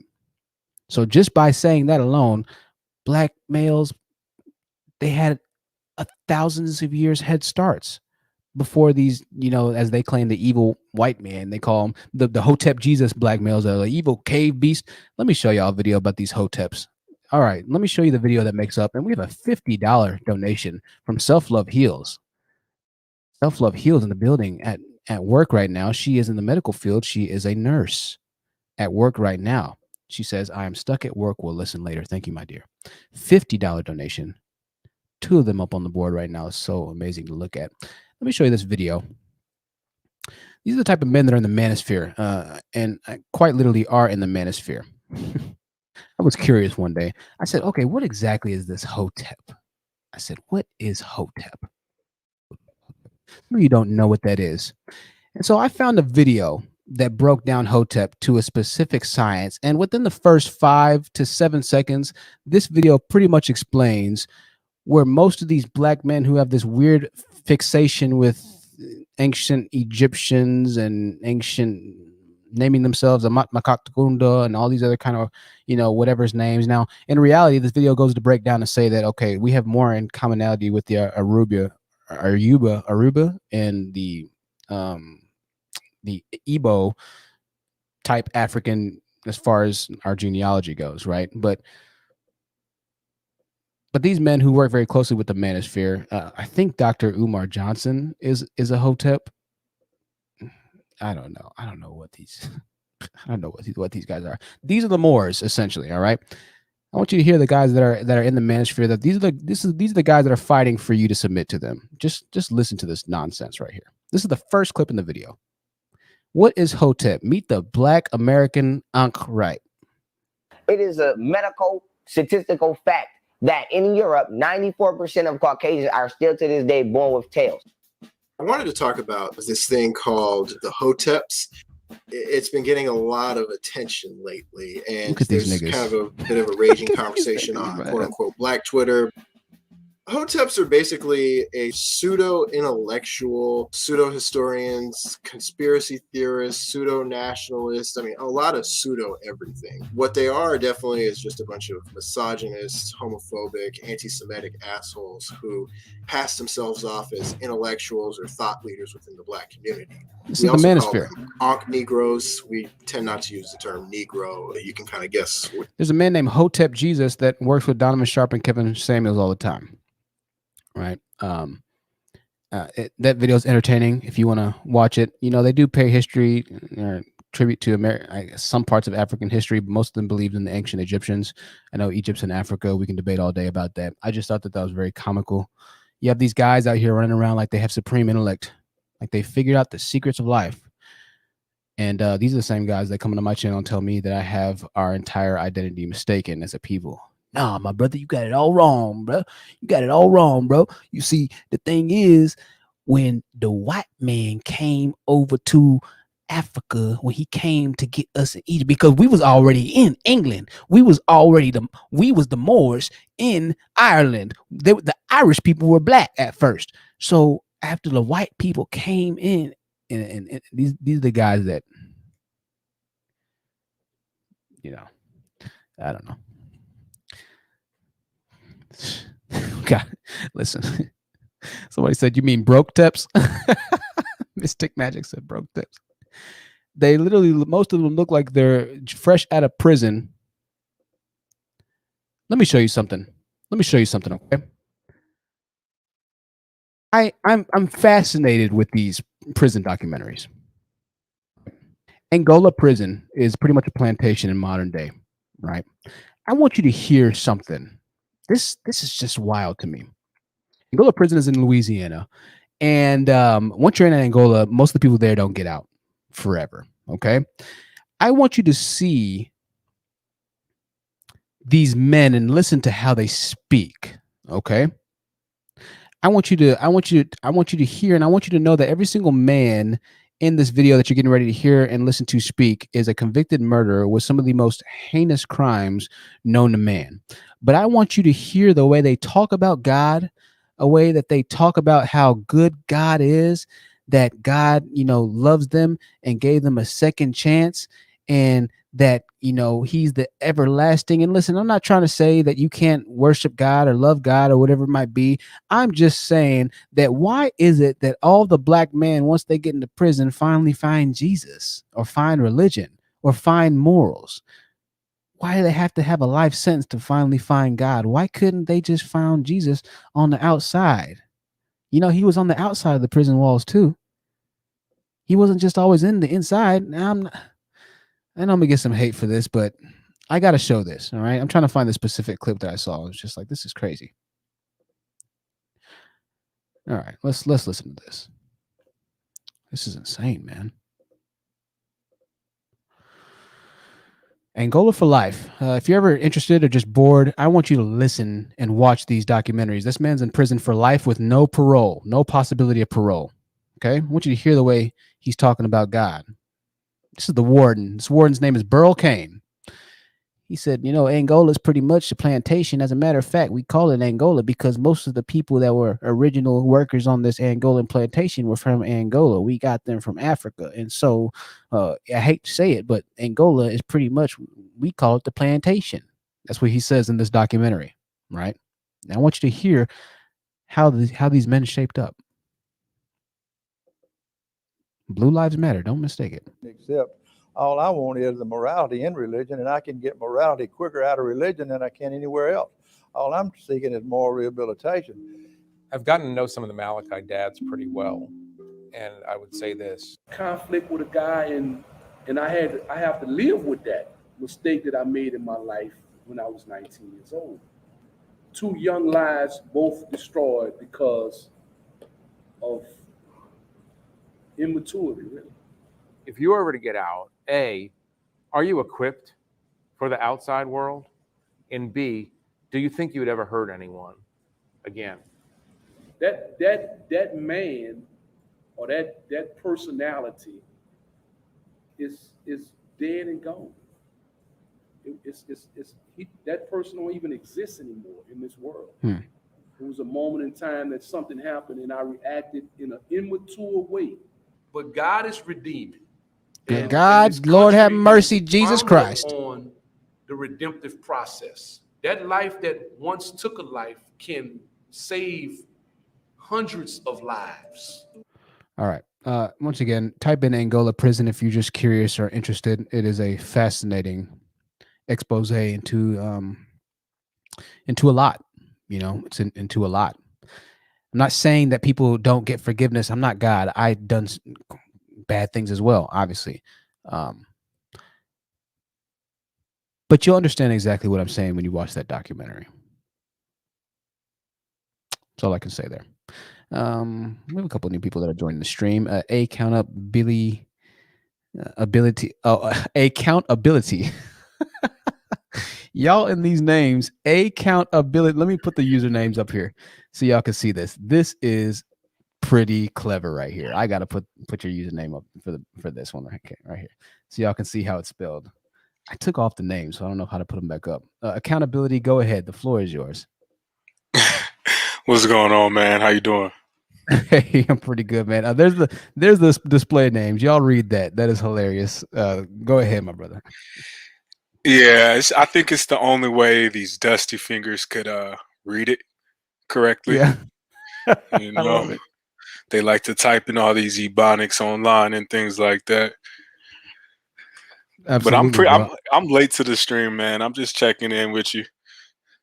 Oh man, no, you're fine, bro. You're fine. Yeah, we're just kind of chilling. We're just kind of vibing tonight. You know, the stream started off crazy, man. It was super stressful, and you know, we got a new look, new everything going on right now. But we got it going, and now we're just vibing out, bro. So I appreciate you vibing out with us, man.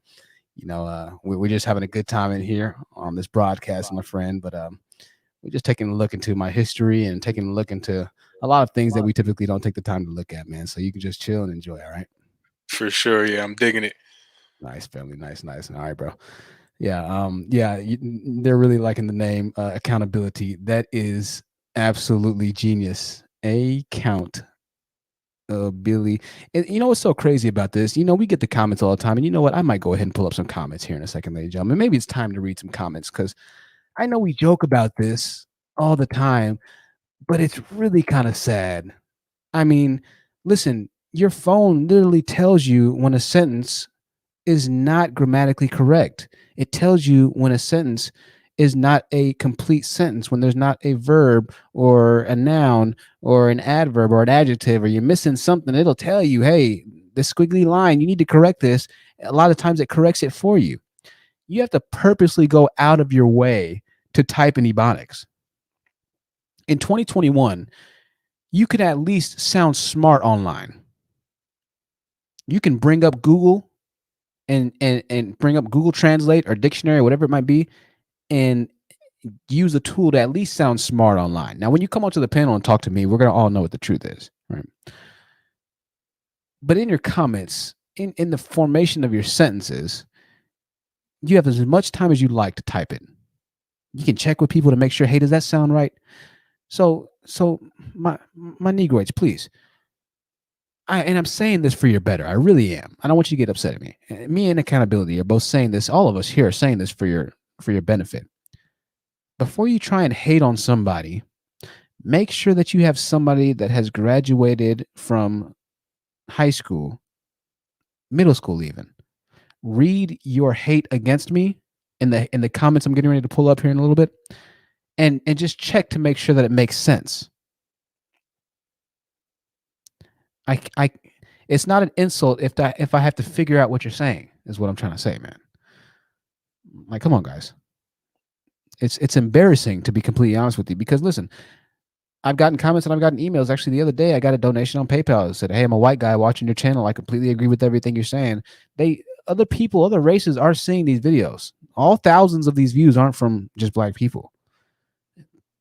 It's a lot of people are watching right now. A good amount of people are watching right now, and a lot of people are going to be watching later. So keep that in mind, that what you comment on the internet, it's going to be there forever with your username attached to it. All right. Like here. Okay. I don't have to scroll that long.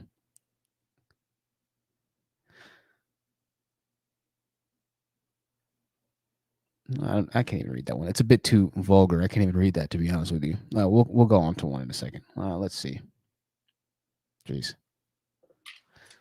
Yeah, that was intense. I'll let somebody, while I'm looking for a comment, I'll let somebody speak that hasn't spoken in a while really quickly. Well, we don't have too many people on the panel right now, so we'll take a second. Did you want to say something, accountability? Go ahead, man. Well, yeah, I will add too, since I am solution based. I'll give a resource. These brothers, these dusty men, they can actually add Grammarly. I don't know if they heard about it, but I use it for academic purposes in business. One of my mentors actually told me about this resource, but they could download Grammarly, and it'll help them with their grammar. Absolutely. There you go. Absolutely. Thank you, accountability, for that help. Yeah, definitely download Grammarly, man. It's very necessary. It's going to make you better. If you're filling out job applications, it's going to help you to look a little bit more intelligent on paper. Those things matter in life, man. And I know we joke about it, but seriously, those things really do matter. Really, really do matter. Let's see. Yeah, they made it really simple for us now. You can even add it as an extension, but it's really no excuse. I just made my name like that just to for jokes and giggles, right? But yeah, it's really embarrassing how some of these people present themselves. Absolutely. Yeah, it's so true, man. So true. Let me try an email. Thank you, accountability. I appreciate that, man. No worries. I emailed a lot of them to myself. The problem is that when I get a hate comment now, most of the time I just block it, or I block the user. And so after I block the user, it deletes your comment from your dashboard page. And so if it's deleted from the dashboard, then I can't actually pull it up. But I think I screenshotted a couple of them because I get them every day. So I make sure to screenshot them now before I hide the user from my channel. So I'm going to look through really quickly. And remember, ladies, these are the most desirable men. Yeah. Jesus. Great point there, Kiera. Great point. And once again, I don't want it to seem like I'm just going after black men for no reason. I'm not just saying that. The reason I go after them so hard is because they go after black women so hard. But I'm not going to let you point out the fault in somebody else. You can't point out the speck of dust in somebody else's eye when you have an entire wood plank coming out of it. That's what the Bible says. You can't point out the speck when you've got a whole wood plank coming out of it. Like, bro, you're talking bad about women who have PhDs, and you can't even form a sentence. And let's not forget, we are still black, ain't we? I know I still am. Are you honest, True? Absolutely. Everybody else? We all know how this goes. When you make fun of somebody or say something smart about somebody, they have every right to, hand you yourself. Or let me just say, hand you your ass, pretty much. They're well within their right. You point fingers at, when you point fingers at someone, 3 fingers get pointed back. Don't give out energy you don't want return to you. Pretty much. Absolutely. Absolutely. So well said. That's no, it's so true. Yeah, they turn around and cry victim, right? Oh, they always talking about me, the black man. They always talking about me, and True, he talking about he's pandering, and then the white man's trying to take me to jail, and then but it's the black woman's fault because the black woman would just listen to me.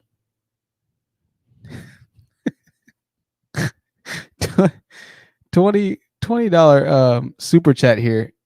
Yo, we'll have to do the comment stream the next time. I have way too many screenshots, and the ones that I'm looking at aren't actually that grammatically bad right now. So I'll have to pull up some grammatic ones later, right? A $20 super chat though.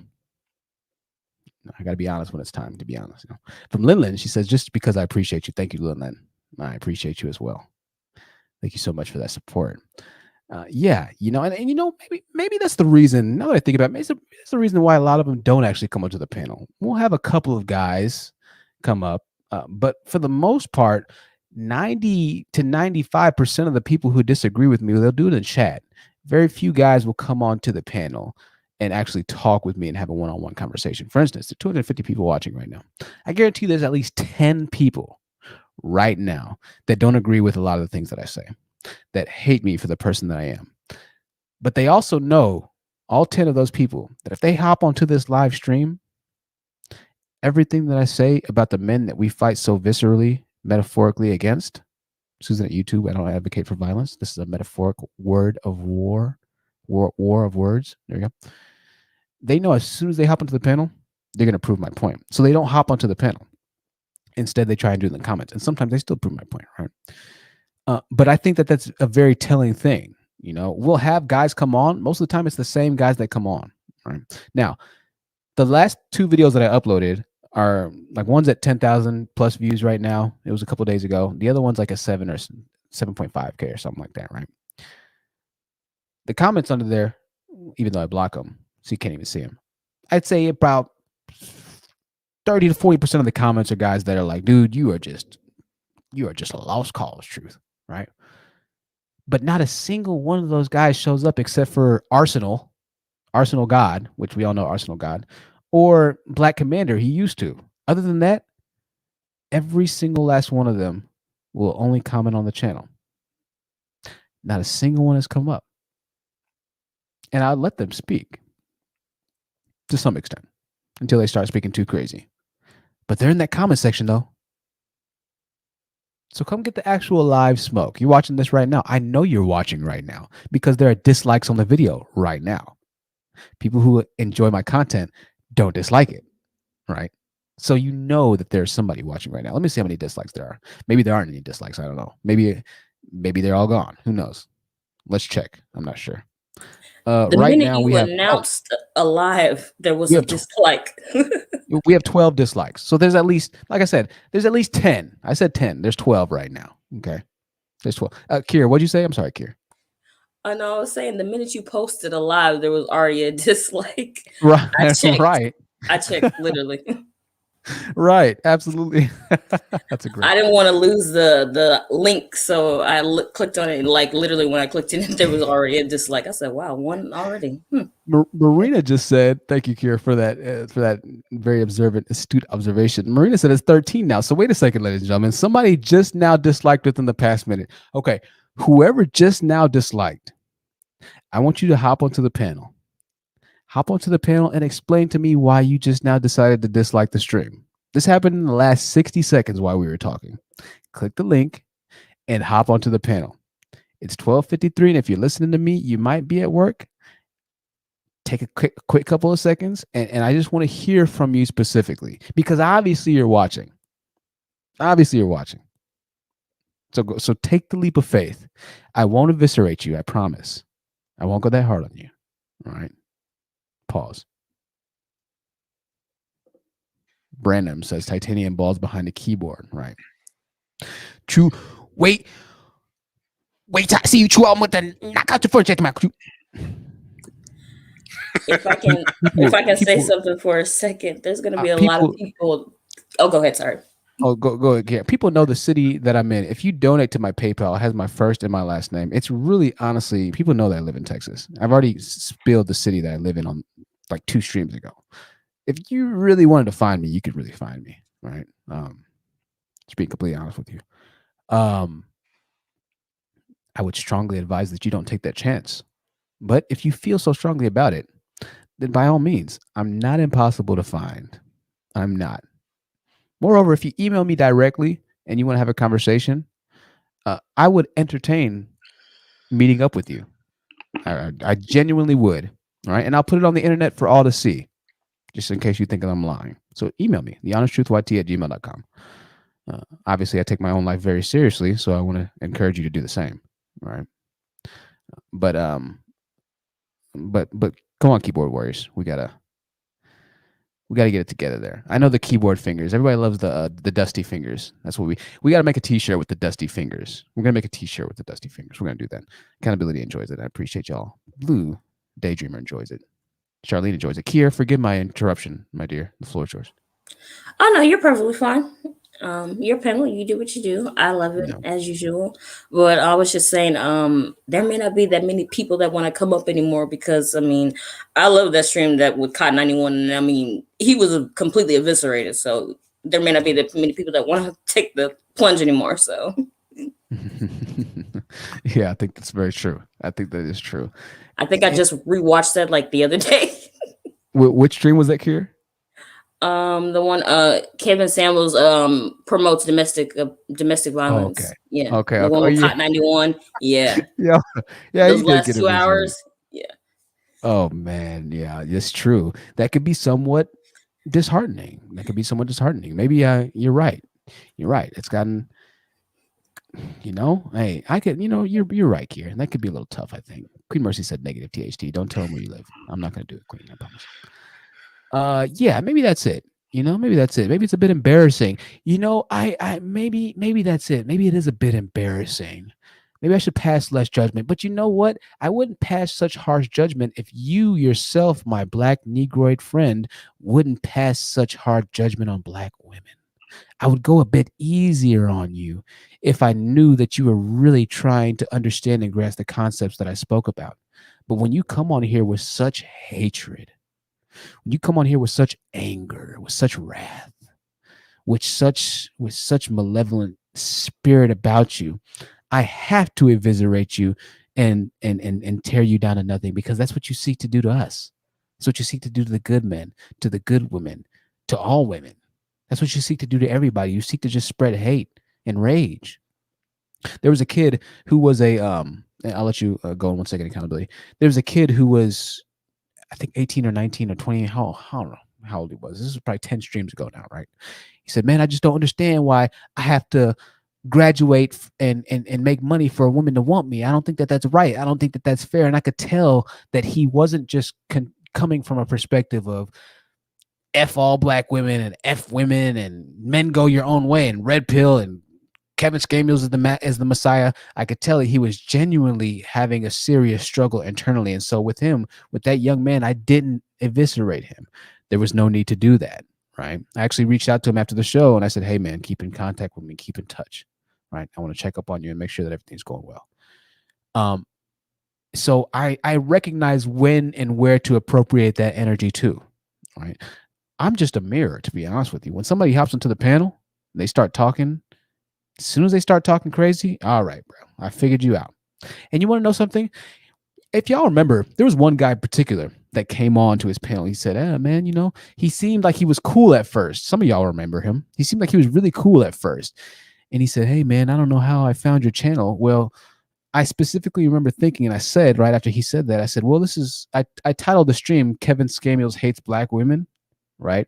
And so he was a new visitor, so obviously he had to be a Kevin Scamiels watcher.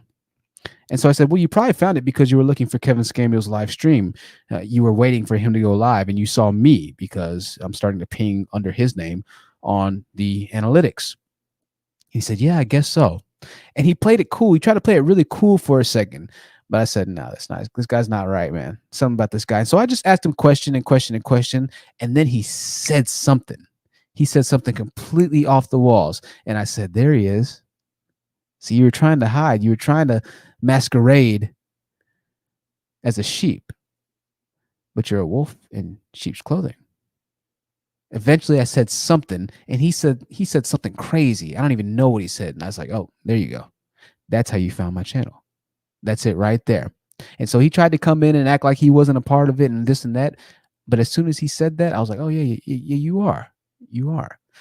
And you can't help but show that. And then that's when I eviscerate you. So I let you hang yourself. I'll make sure the job is done. Susan at YouTube, I don't advocate for violence. I'm using that metaphorically. I'll make sure the job is finished. But I'll wait for you to extend the rope, to tie it around the branch, and to make sure that it's fortified. I'll let you walk right on into it.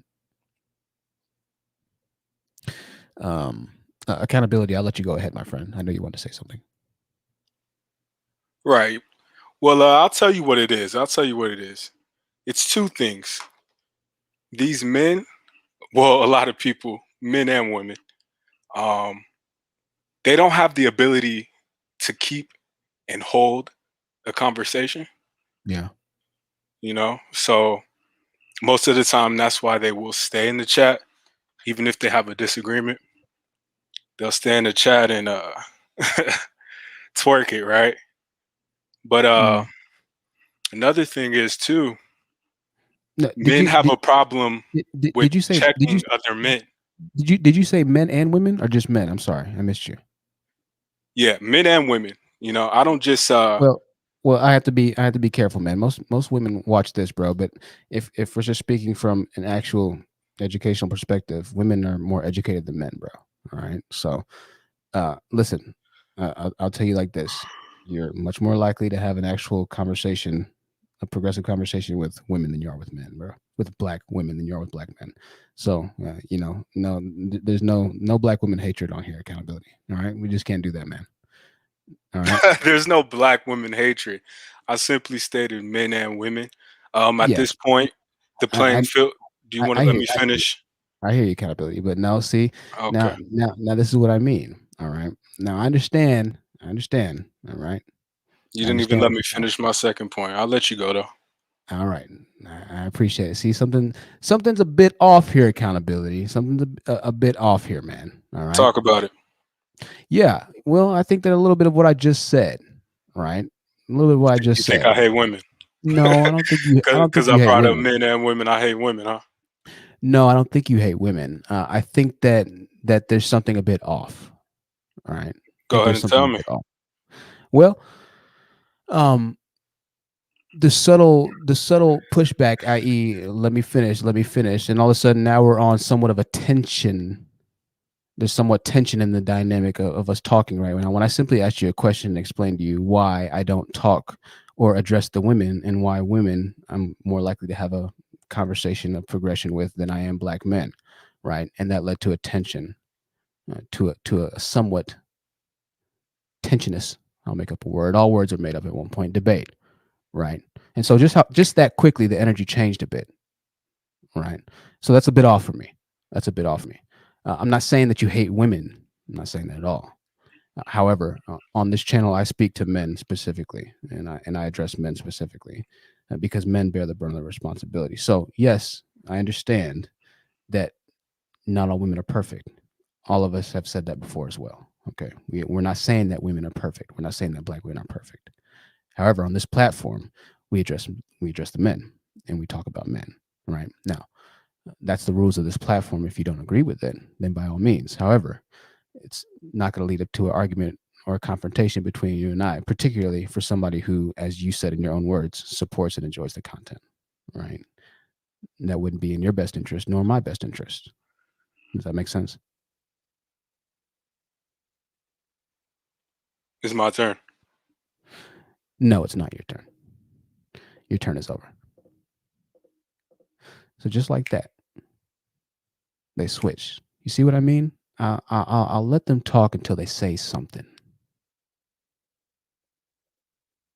They can't masquerade too long. You can't masquerade too long. Your turn is gone. And you're blocked. Create another Gmail account. Come back. Think about it. You see, black men prove my point. They'll prove it quick. They'll prove it.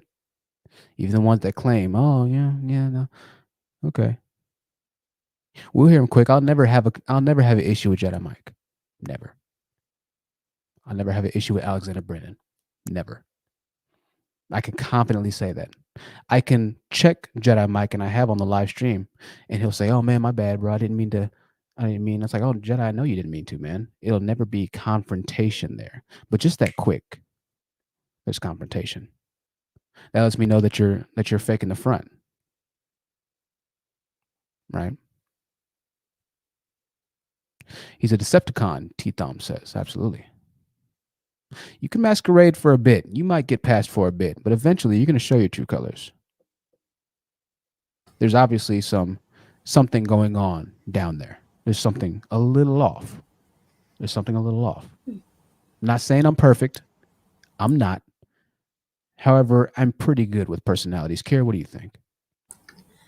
Oh, yeah. As the woman who doesn't exist, she said it too. Actually, he's been here previously. It's just that when he was here the first time, I think, or he's been here either twice or once anyway, he didn't say much. It was like close to the end, so we really didn't get to hear what he had to say. So this is the first time he's ever come back, and he's actually said a lot. So yeah, but I just wanted to say for women, especially Black women, and even men out there and boys, please pay attention to the way that man's voice sounded. Right. That feeling that you're feeling right now, or you just feel like, okay, why does he sound like he's a little off? Why does it sound like there's something there? Like I can't put my finger on it. Yeah, that's not a good feeling. No. Okay. Always trust your instincts. Okay. Absolutely. That's great words, Kier. Here's the thing. Whenever a man says something, or he'll start off, well, women too, that lets me know that already he's been watching the manosphere, right? That lets me know that already because a man does not place or put the faults of society on women. That's a man's burden. The women are simply a reflection of the men of their society that they lead or follow in, right?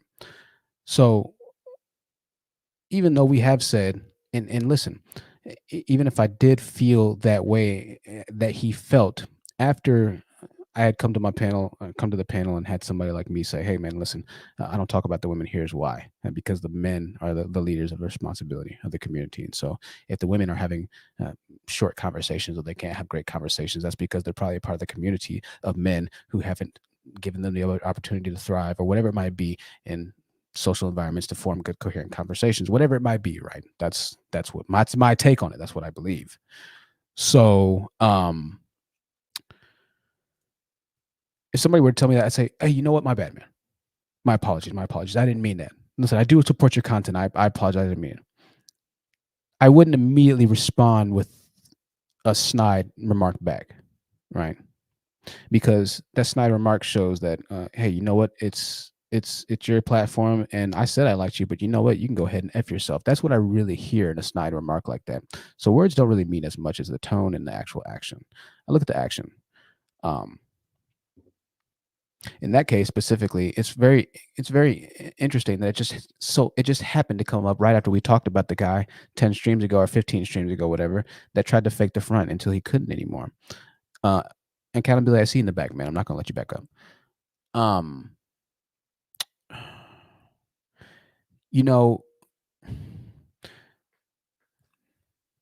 talk about the fact that there's really not brotherhood in the Black community, right? There's no brotherhood. You don't have brothers. You have brothers so long as you do right by them. But the second you try and maybe shape one up, correct one, you'll figure out what kind of brothers you really have. You'll find out very quickly.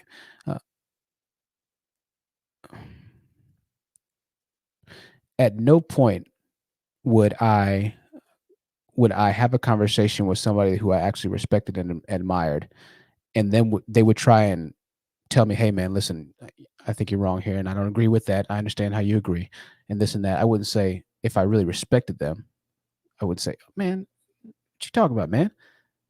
No, you got me effed up, man. I'd say, all right, man, my apologies. Well, I don't really understand why, but I respect you and I appreciate that. That's how I would kind of respond to that.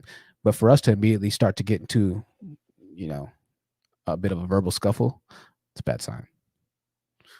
It's a bad sign. Bad sign.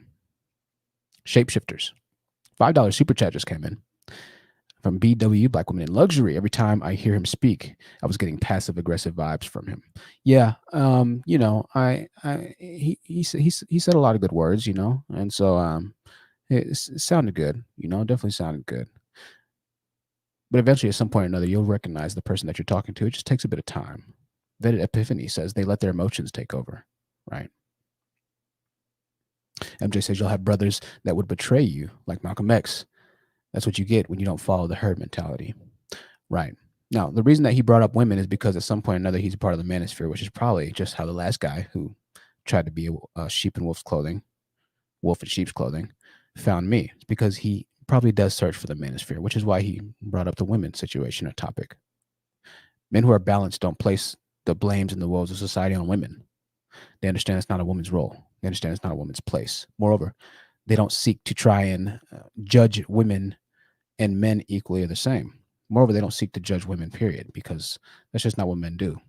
Men lead, and men are comfortable with the following that they garner based off of their leadership. If they don't have a following, then that doesn't bother a true natural leader of a man. I am not worried about women who I can't have a conversation with. I'm not worried about women who might not agree with me or the way I talk or the way I think. That doesn't bother me whatsoever. The only thing and the only purpose and the only message that I convey to a specific group, men, is that of being a better man. Because as a man, that's all that I'm concerned with myself.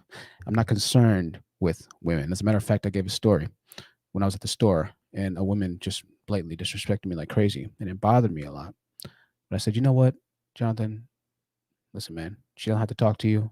Move about your day. There's much more pressing matters to take advantage and take control of in life. And so I moved on. I never concerned myself with the way that a woman might talk to me or disrespect me or whatever it might be. Not to say that I don't respect women, because I obviously love and respect our women. I'm just saying that I'll never make that my priority issue to say in a statement, in an argument, particularly an argument where we're talking about men most of the time. It's just a bit odd to bring up women on a topic where we talk about men, right? We're not talking about women, and we don't talk about women. So they get enough. They get enough as it is, right? We don't need you to show them anymore. Well, I just gotta let you know when you got a kid that we gotta and then no, you're the moral authority now. And it doesn't work like that, man. Not on this channel. Sorry, not sorry. Accountability. I can't let you back up. Can't let you back up. I see you. I see you now. I see your true colors. You're not somebody that I would want to call a friend, brother. I wouldn't trust you to have my back. I wouldn't trust you at all. See, it's brothers like you I got to watch out for, man. It's brothers like you I got to really watch out for, because you'll say the right thing, but I got to keep my eye on you, man. I got to keep my eye on you. Like, yeah, you know what he's saying? He says the right things. He says the right things. He says the right things.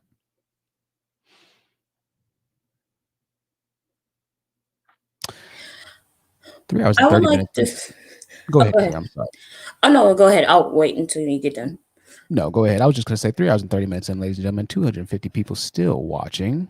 250 people still watching. So glad to have you on. Latoya said, what happened? I left for 2 minutes. Well, Latoya, a quick summary was we had a gentleman on who was an active participant and said he loved the channel and he was on speaking, and he eventually said, well, I think the problem with Dusties talking about men is that they something, and then they can't hold conversations. And he said, well, most women can't hold conversations. There are a lot of women can't hold conversations either.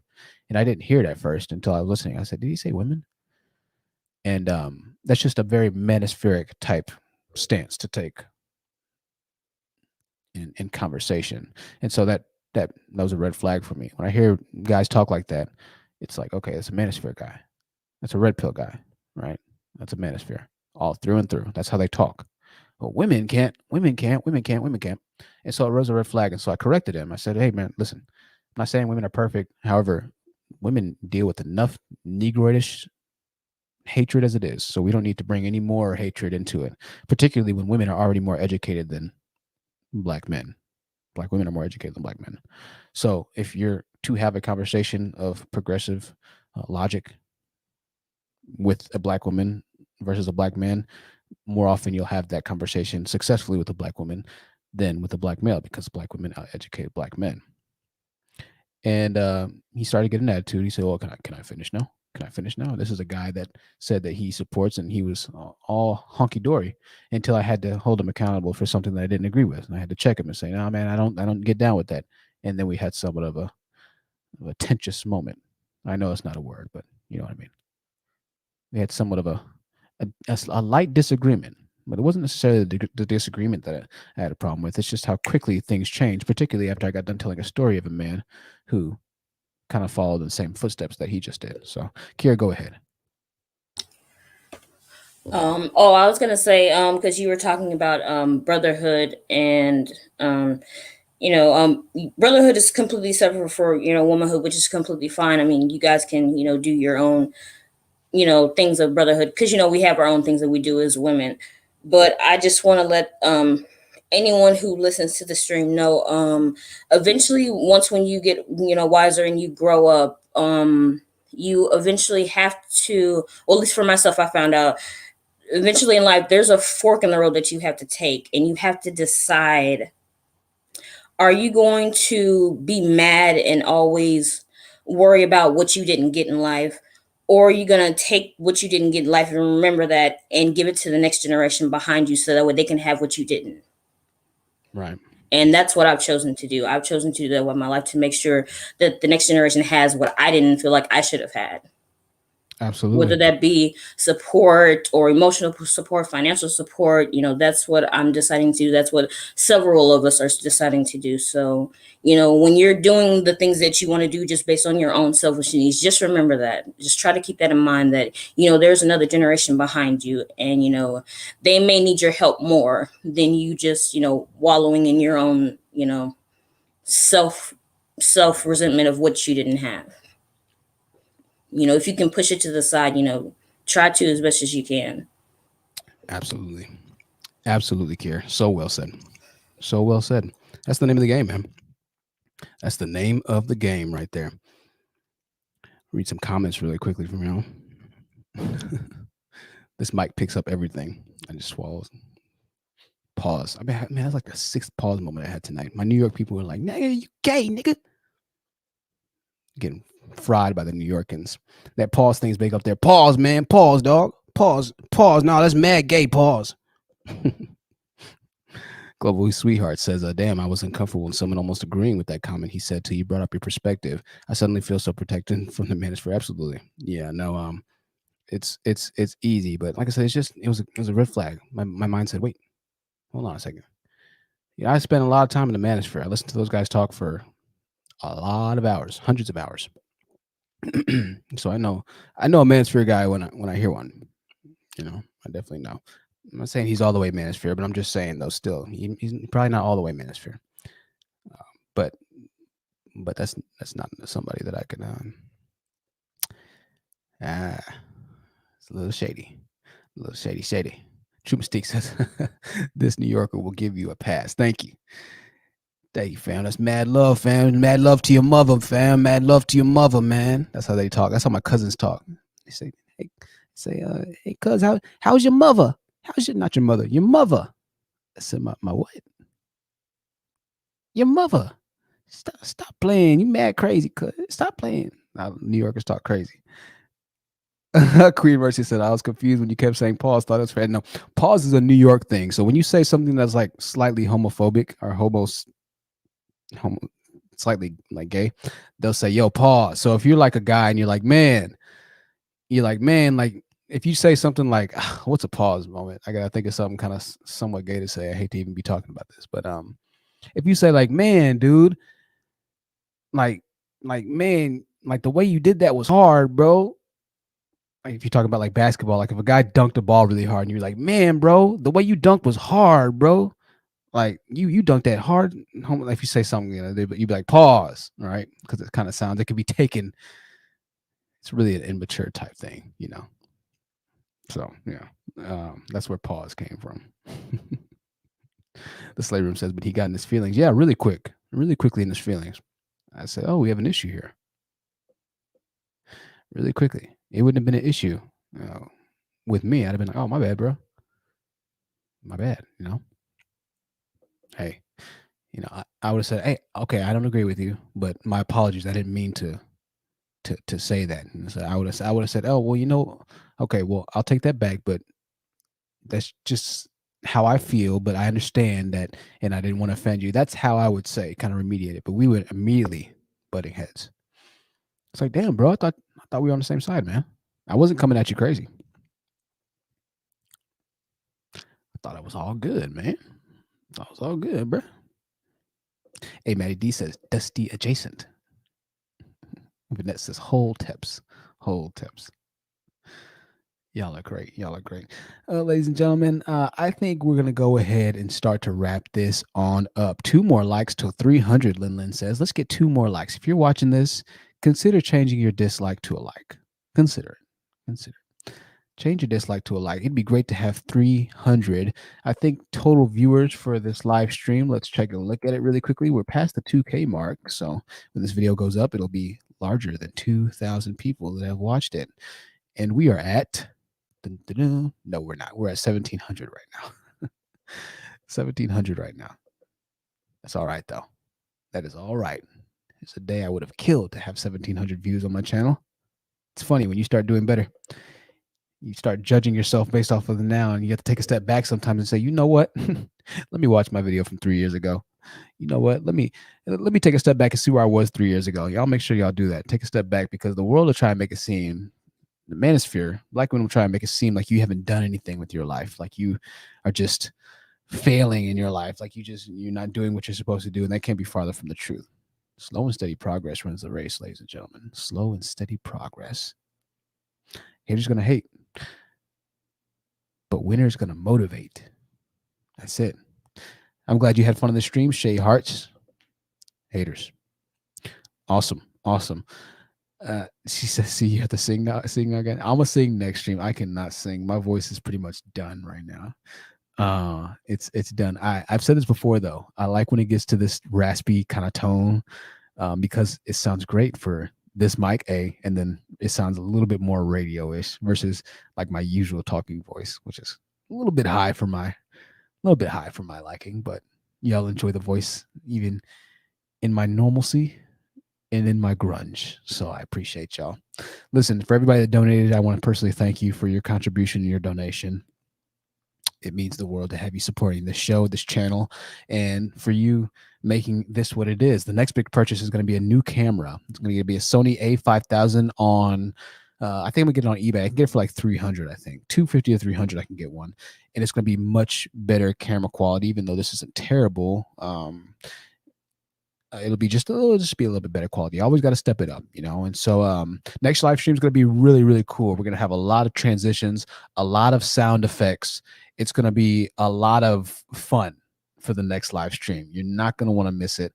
I wanted it to be this live stream so everything could be perfect, but you know, life's not always perfect. You got to do what you can do while you can do it, and always work to get to that next best level. So we'll work to get to the next best level, but I can't wait for y'all to see the next live stream. This is going to conclude our trilogy of the Nobody Wants Black Men. Nobody wants to hear that either, Jonathan. Relax. Nobody Wants Black Men. This will conclude the series. We might start it up sometime in the future, but we're going to begin our next series. I figured that the series are kind of interesting because they give us more time to really delve deep into the subject matter at hand. So stay tuned. I'll be announcing what the next concept is of discussion on these live stream podcasts. Once again, Truth Seekers Live, I want to thank you for joining me. I hope that you're enjoying the rest of your night, evening, shift, lunch break, jog, wherever you are, whatever you're doing. If you're on the military bases right now, listening, watching guard, I want to thank you for spending time with us this evening. Hope you got some enjoyment out of it. And I want you to know that I love you. I really do. I really do. TheHonestTruthYT@gmail.com. TheHonestTruthYT@gmail.com. Reach out to me for business inquiries. I will be checking the emails. And so if you're watching this and I haven't gotten to your emails, I'm sorry. I'm horrible with emails. And sometimes I'm not going to lie. I read the emails and I just say, you know what, I'll respond to this later. And then 12 hours passes and I don't respond to it. I'm like, dang it, man. You don't respond to these emails, man. It's not professional. No, I'm honest. I'll say that I'm honest. Sometimes I shouldn't be, but I'm honest. So sometimes I see the email. Just give me a bit more time, guys. I'll respond to them. I promise I do respond to every email. I do that. I do that. Shout out to everybody that I see the names here. Ladies and gentlemen, this is going to conclude our live stream. What's today? Today is Saturday. So you have one more day on your weekend and Monday starts. Enjoy your Sunday. Maybe go out to a bar or a pub or, I don't know, something something that you don't usually do, right? Something that you don't usually do. I'm going to take us down, ladies and gentlemen. The woman who doesn't belong to you. Thank you, my dear, for always being here. We'll see you soon. Alexander Brennan. Thank you, my dear. Pause. Thank you, my bro, Alexander, for always being here, man. We'll see you soon. Kiera, always the lovely Kiera. Thank you so much for being here. And I want to thank our channel sponsors as well. I always feel bad taking people down, especially Kiera. I feel bad. Like, God, I hate taking people down. Okay, Kiera left. I was going to let Kiera say one final word because I feel bad about taking Kiera down. She doesn't ever say too much. Yeah, that was a big pause right there for sure. Sherelle said you just rushed my whole weekend, dude. Yeah, I'm sorry, Sherelle. I'm sorry. Enjoy it. I want to thank our channel sponsors in the chat. Mystic Tone. Make sure you visit Mystic Tone on Instagram. MYSTICTONE. Mystic Tone on Instagram. Look for the profile with the bath bombs as well as uniqueboutiquecandles.com. Make sure you check her out and her website. Both products I fully support, ladies and gentlemen. Listen, I know that we might not all believe in the same thing, but dadgummit, I all believe in each other. As long as we're the same goal in life, then I'll support you. We got some ladies in the chat that are speaking on, spirituality and things like that. I get we all believe in different things, but I care about the core of a person, the heart of a person. We can all believe whatever it might be. But what's your heart like? If you believe in God, that's good and everything, but what's your heart like? You believe in tarot cards, that's good and everything, but what's your heart like? That's what I want to know. Right? That's what I want to know. Who are you? This is going to wrap it up, ladies and gentlemen. I know I always say that. You take care of yourselves. Know that I love you. Join the Discord. Once again, if you want to join the Discord, I'll drop the link one more time. This is going to be it for this live stream. If you want to stick around for the outro, the cool outro, you are welcome to stick around. If you send me a message on Discord, I probably won't respond to you. But email me, I'll respond to you. But ladies and gentlemen, y'all take it easy. I love you so much. I love you all so much. Good night.